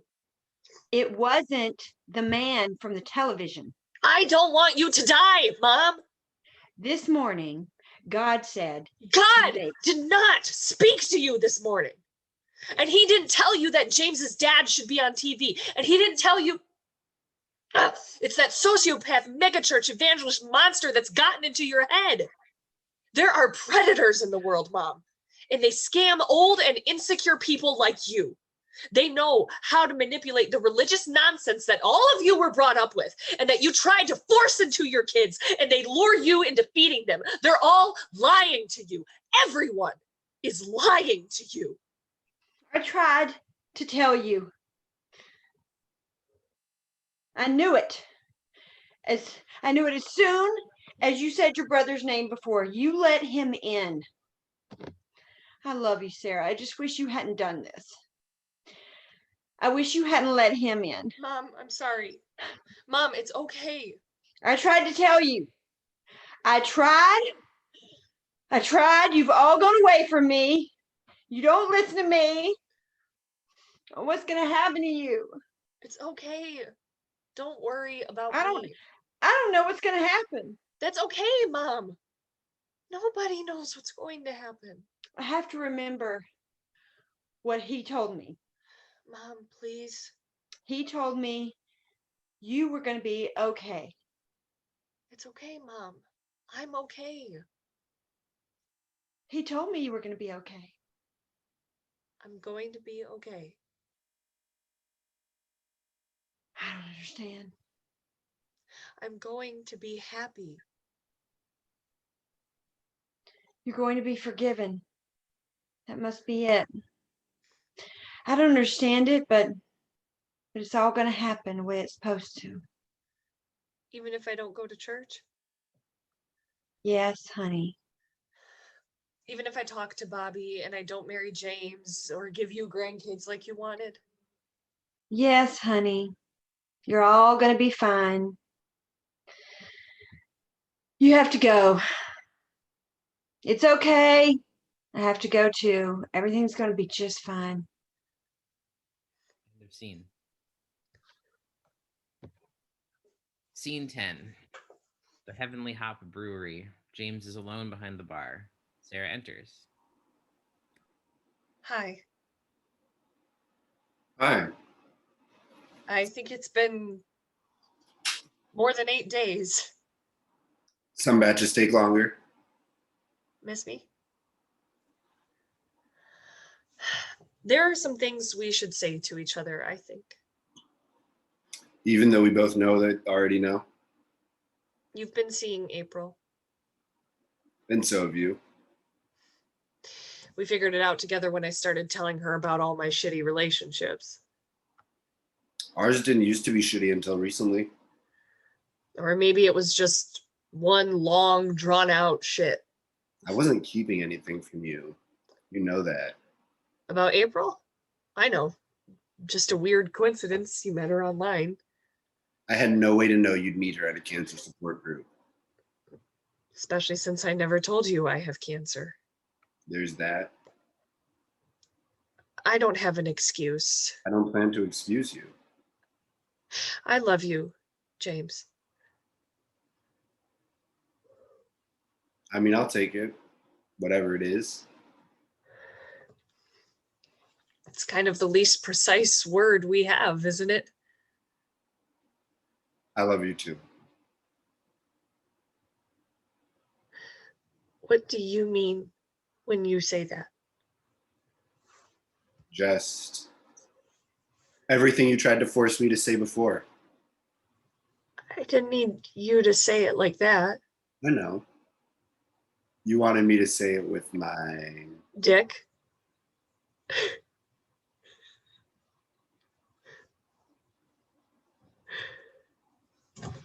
There's probably a lot of reasons why that's hard for you.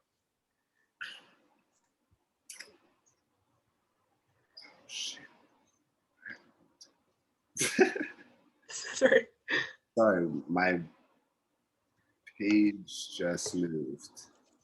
There we go. Yeah, for sure, but it doesn't mean I shouldn't try to get there. Get to where you want me to be. I'm sorry. I'm sorry I tried to force you. I was punishing you for no reason.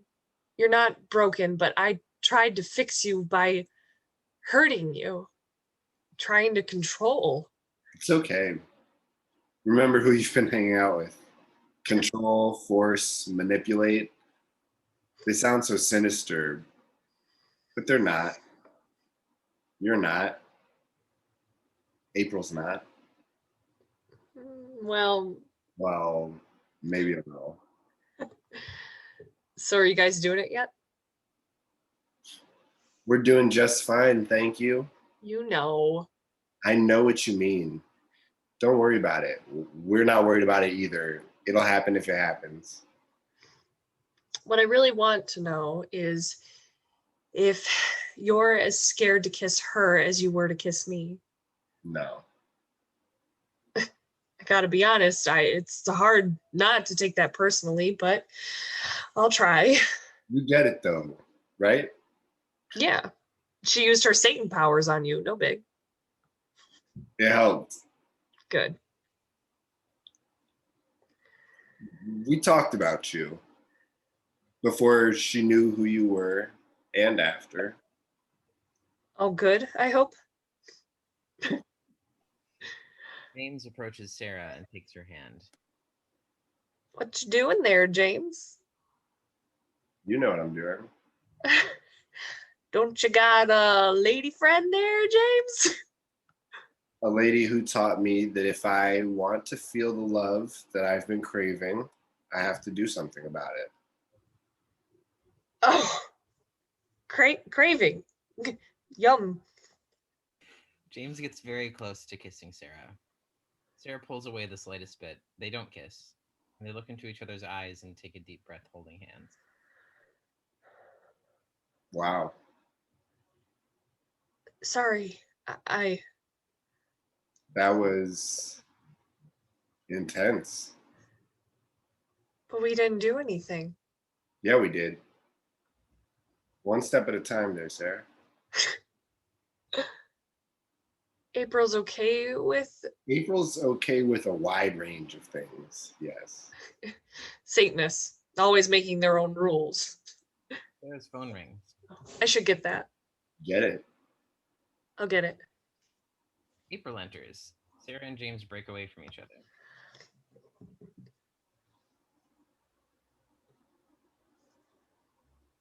Muted.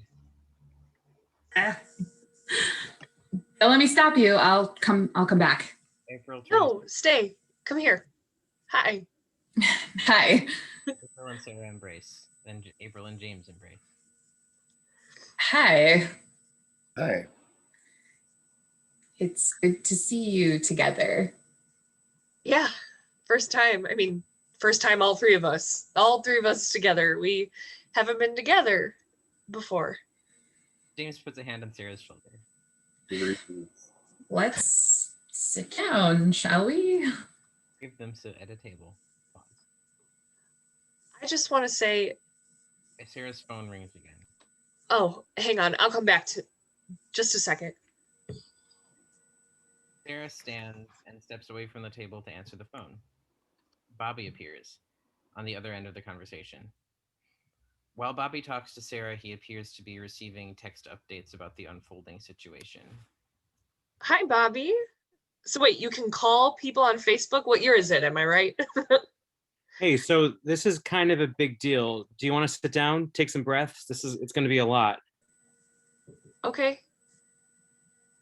Yeah, I can sit down. Are you breathing? Okay, this isn't helping. I'm getting more tense now. Just tell me. Your doctor went on vacation. Oh my God. Okay, I'm going to keep talking. Your oncologist was on vacation, and one of his patients came in to see him.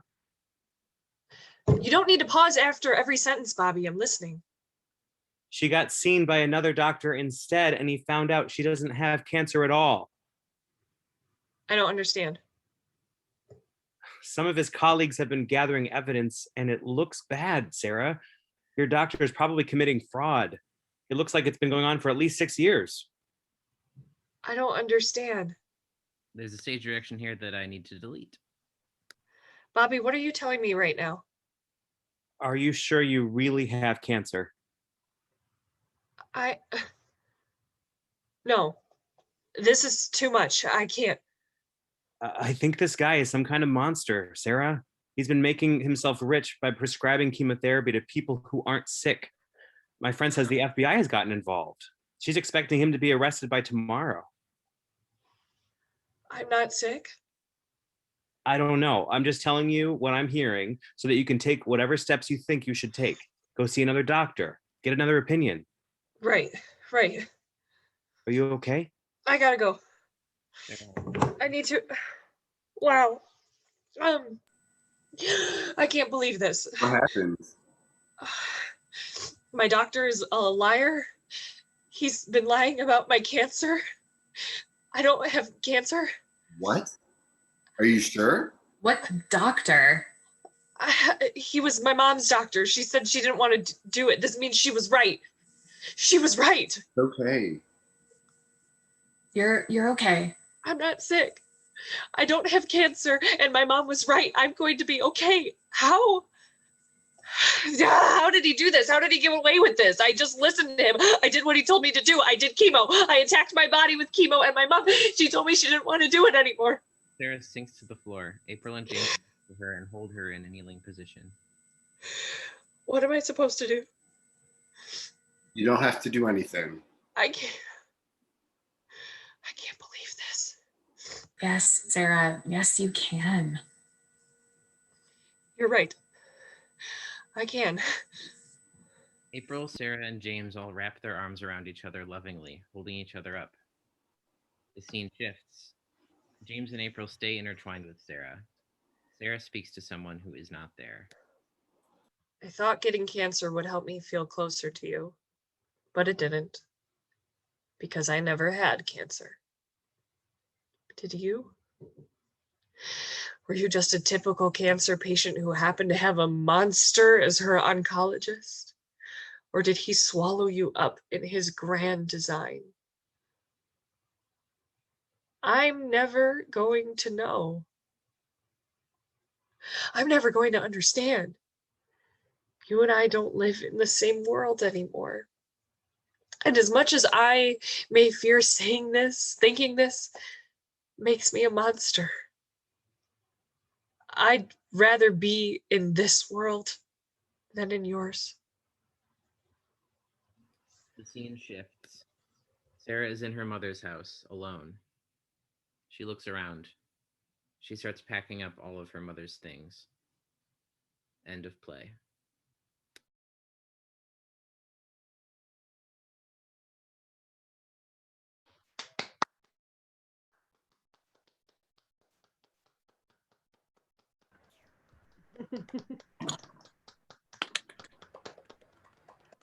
That was awesome. Yeah. Yeah, such good dialogue, man. Thank you. It's really, I really wish I'd read that last scene before I even started today, because I forgot about that part. How could I have forgotten about that part? It's so huge. So what do you think would have changed? What are you thinking about that you would have done differently? she would have been more convicted. Like, I know what I'm talking. I'm receiving the information that this is not what I'm supposed to be doing. She would have been more of a fighter. Great. I love that. Yes. Yes. Yeah. Yeah. I'm again blown away. I really like, I cried. This was so great to watch. Thank you so much. Yeah, Vicky, really, I agree with what everyone is saying in the chat. That was so good. That was so good. Really Yeah. awesome. Yeah. Great Okay. chemistry. I have a question. Did you ending it like that? It's such a big like thing right at the end. Yeah. Did you have a hard time letting that be the end?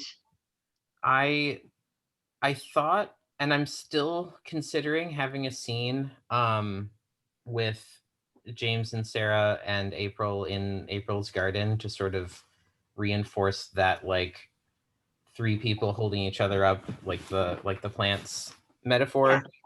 But when I started to think about writing that scene, it just felt like it does feel like the shock at the ending is the right place to end it.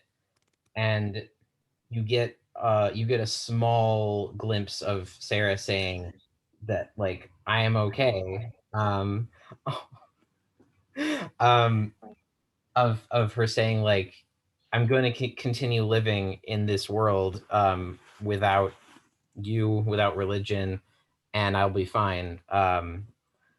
But I don't know, something about showing that felt like anticlimactic. It felt like I don't know entirely why, but it felt like that's not the way to end it. Right. Right. Yeah. Wow. Well, what else would you like to say? I guess. Or would anyone like to say? Yeah, I want to hear other people's feedback. That's always helpful for me to hear.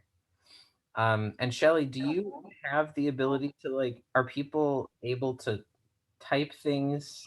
Yeah, I think people can type onto the Facebook page, and I can see that on my iPad. So Anybody who wants to ask a question or make a statement, send it to the Facebook Live, and Shelly can read it to us. yeah, because I am not the only one commenting. Some other people have commented. Okay. Let me see. But before we get to those, I want to hear from y'all, from you actors. I think the addition of the scene between April and James works really, really well. Yes, that's great to hear, because you said you weren't sure if it would. Yes. Yeah, I expressed concern that having one scene that didn't have Sarah in it might feel a little jarring to the audience, but it didn't. I think because it came right after the revelation of that Abby and James have been seeing each other, that it just felt natural for it to then flow into that scene. I was hoping you would say that. Exactly what I was thinking, is that I heard your concern last time that, like, this show is about Sarah, she's in every scene, and then you throw in a scene where she's not in, but there's only that one scene that she's not in. Seems a little weird, but I felt way better about that when it's like you get this revelation, and then this scene is like the answer to that moment. And it's necessary. It feels needed. And I also like that scene a lot. I want to hear how Will and Abby felt about that scene, since it was not in the original, the last reading. I had only just read it last night, and it felt so different to, like, have voices with it. The exchanges were much more loaded than I expected. Like, obviously reading it out of the page, like the content itself is what it is, but certainly, like, putting voices to words and hearing the double meaning to things was delightful. And reading with Will was so fun. That was so much fun. Yeah, I think that after the last reading, that there was kind of like this desire to at least on my part, to kind of like feel out that energy with April before kind of like that last scene. And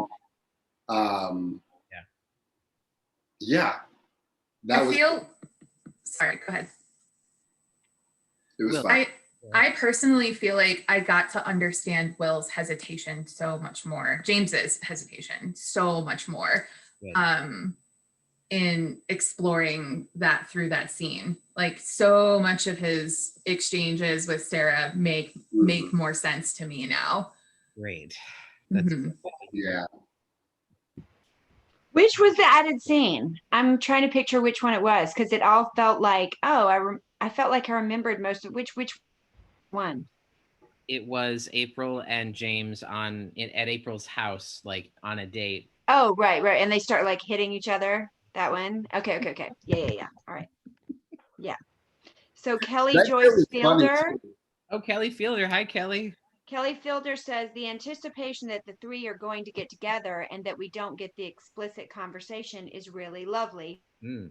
I'm imagining the creativity of the staging and the choices of a director bring forth the three-plant metaphor. Okay. Can you comment on that for Kelly Joyce Fielder? Yeah. Say the last part about the three-plant metaphor. I'm imagining the creativity of the staging and the choices of a director could really bring forth the three-plant metaphor. Yeah. So I definitely, the three of them intertwined at the end is, I am just sort of like, here you go, director, whoever directs this, like, do something to show that these are the three plants intertwined and they're holding each other up. Just like, so yeah, I think that's what Kelly is saying, is that like, if whatever the garden looks like when you see it on stage should be mirrored in the three of them at the end. So yes, thank you for noticing that. I don't have any more questions, but I would like to ask, like, how would you have you thought about staging? Yes. I mean, it seems like it could be very simple, it could be so simple and such an intimate cast. It would be so good to do, really, small or big, small stage or big stage, I think either. Yeah. I mean, I direct shows sometimes. I'm not great with sets, so I don't have a whole lot of ideas for that. When I picture the brewery, honestly, I picture Pointless, and it's just because that's my like frame of reference. What was that, Will? We said frame of reference at the same time. Cool.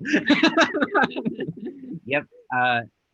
But I'm sure that the way the brewery looks could be done in all kinds of interesting ways. I actually wonder if Robin has anything to do with this listeners or House. But I definitely, are you saying it's hard to hear? You sound a bit muddled. Okay. Does he sound muddled to y'all or no? Yeah. You sound a bit muddled, like quiet. Switch the microphone or to your computer. Or just speak up a bit, maybe. Yeah. Okay. Yeah, so there are a couple of things that I didn't necessarily feel like making explicit, but would do if I was directing. Like the table that the three of them sit down at the end should be the table that the circle was at the beginning. Can you hear me?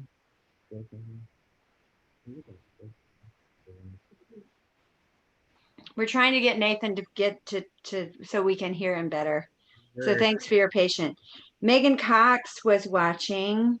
Yay. And she just said it was beautiful. And then Kelly Fielder said one other thing about Michelle W. Michelle W. Right. Can we talk through why you decided that the cancer wasn't real? What do you want that revelation to bring to the meaning of the show?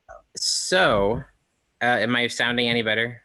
Yes, 100%. So, here's the thing I mentioned at the beginning, which is the inspiration for this show was that I heard a true story about a doctor in Michigan who did the thing that the doctor does in this play.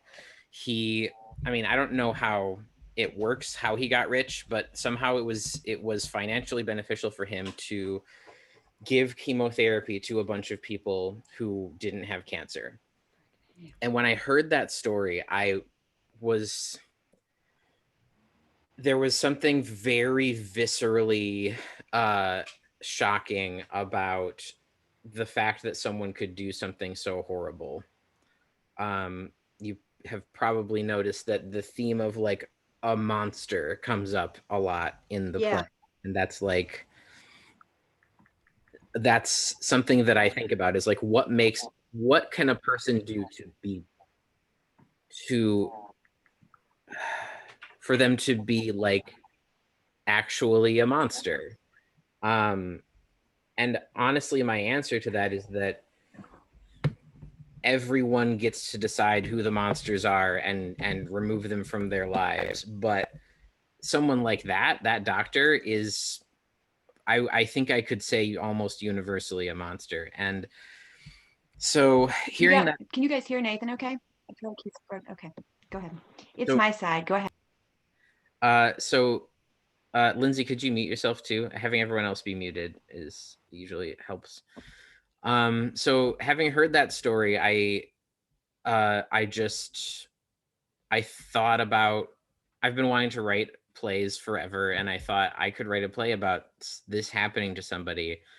And a lot of things sort of came to me at once, and the play got built around that. So to answer Michelle's question, I was not writing a story about cancer and then decided that the cancer wasn't going to be real. I wrote a story about someone who was lied to about having cancer. So that is my long answer. Yeah, as far as the impact of that and what that is the message of your play. Yeah, the play, and another reason why it's I don't feel like it's heavily inspired by my mom having cancer, is that the play doesn't go into what it's like to have cancer or what it's like to have a loved one has cancer very much. That's in there, but it's not really the things that are explored in the play. But yeah, it's just this. The major themes are all, I think, pretty much connected to that one story. Yeah, I also think there's that whole conversation about belief, and if you believe you're sick, you believe something's wrong with your body, and what does that mean? Can you heal yourself? And so she's walking around believing she has cancer for a while, and that faith and what's real and what's not that's a mind fuck too. I mean, that's like what you believe and what's real and how it affects you. If you're walking around day to day believing in God, not believing in God, believing in cancer, not believing in cancer, like what all of that is. I was thinking about all of that tying back into the first support group meeting. Yeah, the support group meeting was the first scene that I wrote, and this is kind of interesting. I wrote that scene and I didn't know who the main characters were yet. I just picked some character. I said, I'm gonna have like 4 or 5 people here. And they're gonna start saying different things. And like April's whole thing is like, I want to write about stuff like the law of attraction and like, believing your reality into existence, because that's the kind of stuff that I've always tried to write about. And it's always been a little too esoteric or preachy or not believable, not grounded. The stuff that I like to write about is not usually very grounded. And having this real thing that happened in real life, but also is like terrifying and connects with a lot of more bigger picture things was the key to writing something that I actually feel really good about. So I got a couple of comments. So Kelly says, how makes it for the cancer to be a lie, and for Carol's opening scene to have her say that line, you don't know when you're being deceived. You don't know when you're being deceived. See, damn it, I should have known that when I said that line. But then Michael Corliss says, is that your dad? Hi, Dad. Hi, Dad. I was impressed that the revelation did not feel like a happy ending. The reaction was more to the lie. It wasn't like, oh my gosh, everything's okay. It would be a very interesting thing to watch actors grapple with, is how to react to that maybe I don't have cancer, but also I've been lied to. Would be such an interesting thing for any actor to grapple with. Yeah. And I mean, Vicky, really, I something told me that you would be really great at this, and you were. Yeah. I don't really have any much more to say, but yes. Michelle, no, I appreciate it. Thanks. Yes. Oh, I'm sorry. I was going to read you one more comment from Michelle. Yeah. She says, knowing that, so when you answered Michelle's question earlier, yep, it was about why it was a lie. Oh, she's popping up. But anyway, she said, I personally would have liked more time with Sarah after she knows about the lie and how that affects her and her relationships. Yeah. Which is interesting, because I was thinking I didn't need that. I didn't need that. I felt like that was the end too. Like at first I thought, well, now we need to see what happened after that. But that would have opened too many other avenues to it. That would have made it feel unfinished if you'd have added another scene. Do you see what I'm saying? Because then this you have to keep going. To continue the poop metaphor that you probably picked up on, this is sort of a pinching off point. Oh my gosh. But it is like I feel so weird, but also proud of the shit metaphors. Really just the one, like, if just to be clear about the shit metaphor, plop plop. It's the idea of cutting something out of your life. It's the idea of this, there's something that is utterly useless to me and I'm getting rid of it completely. That's what you do when you shit. And it's like, you know, shit is fertilizer. It's useful in other places, but it's not like, but you are definitely done with it for sure.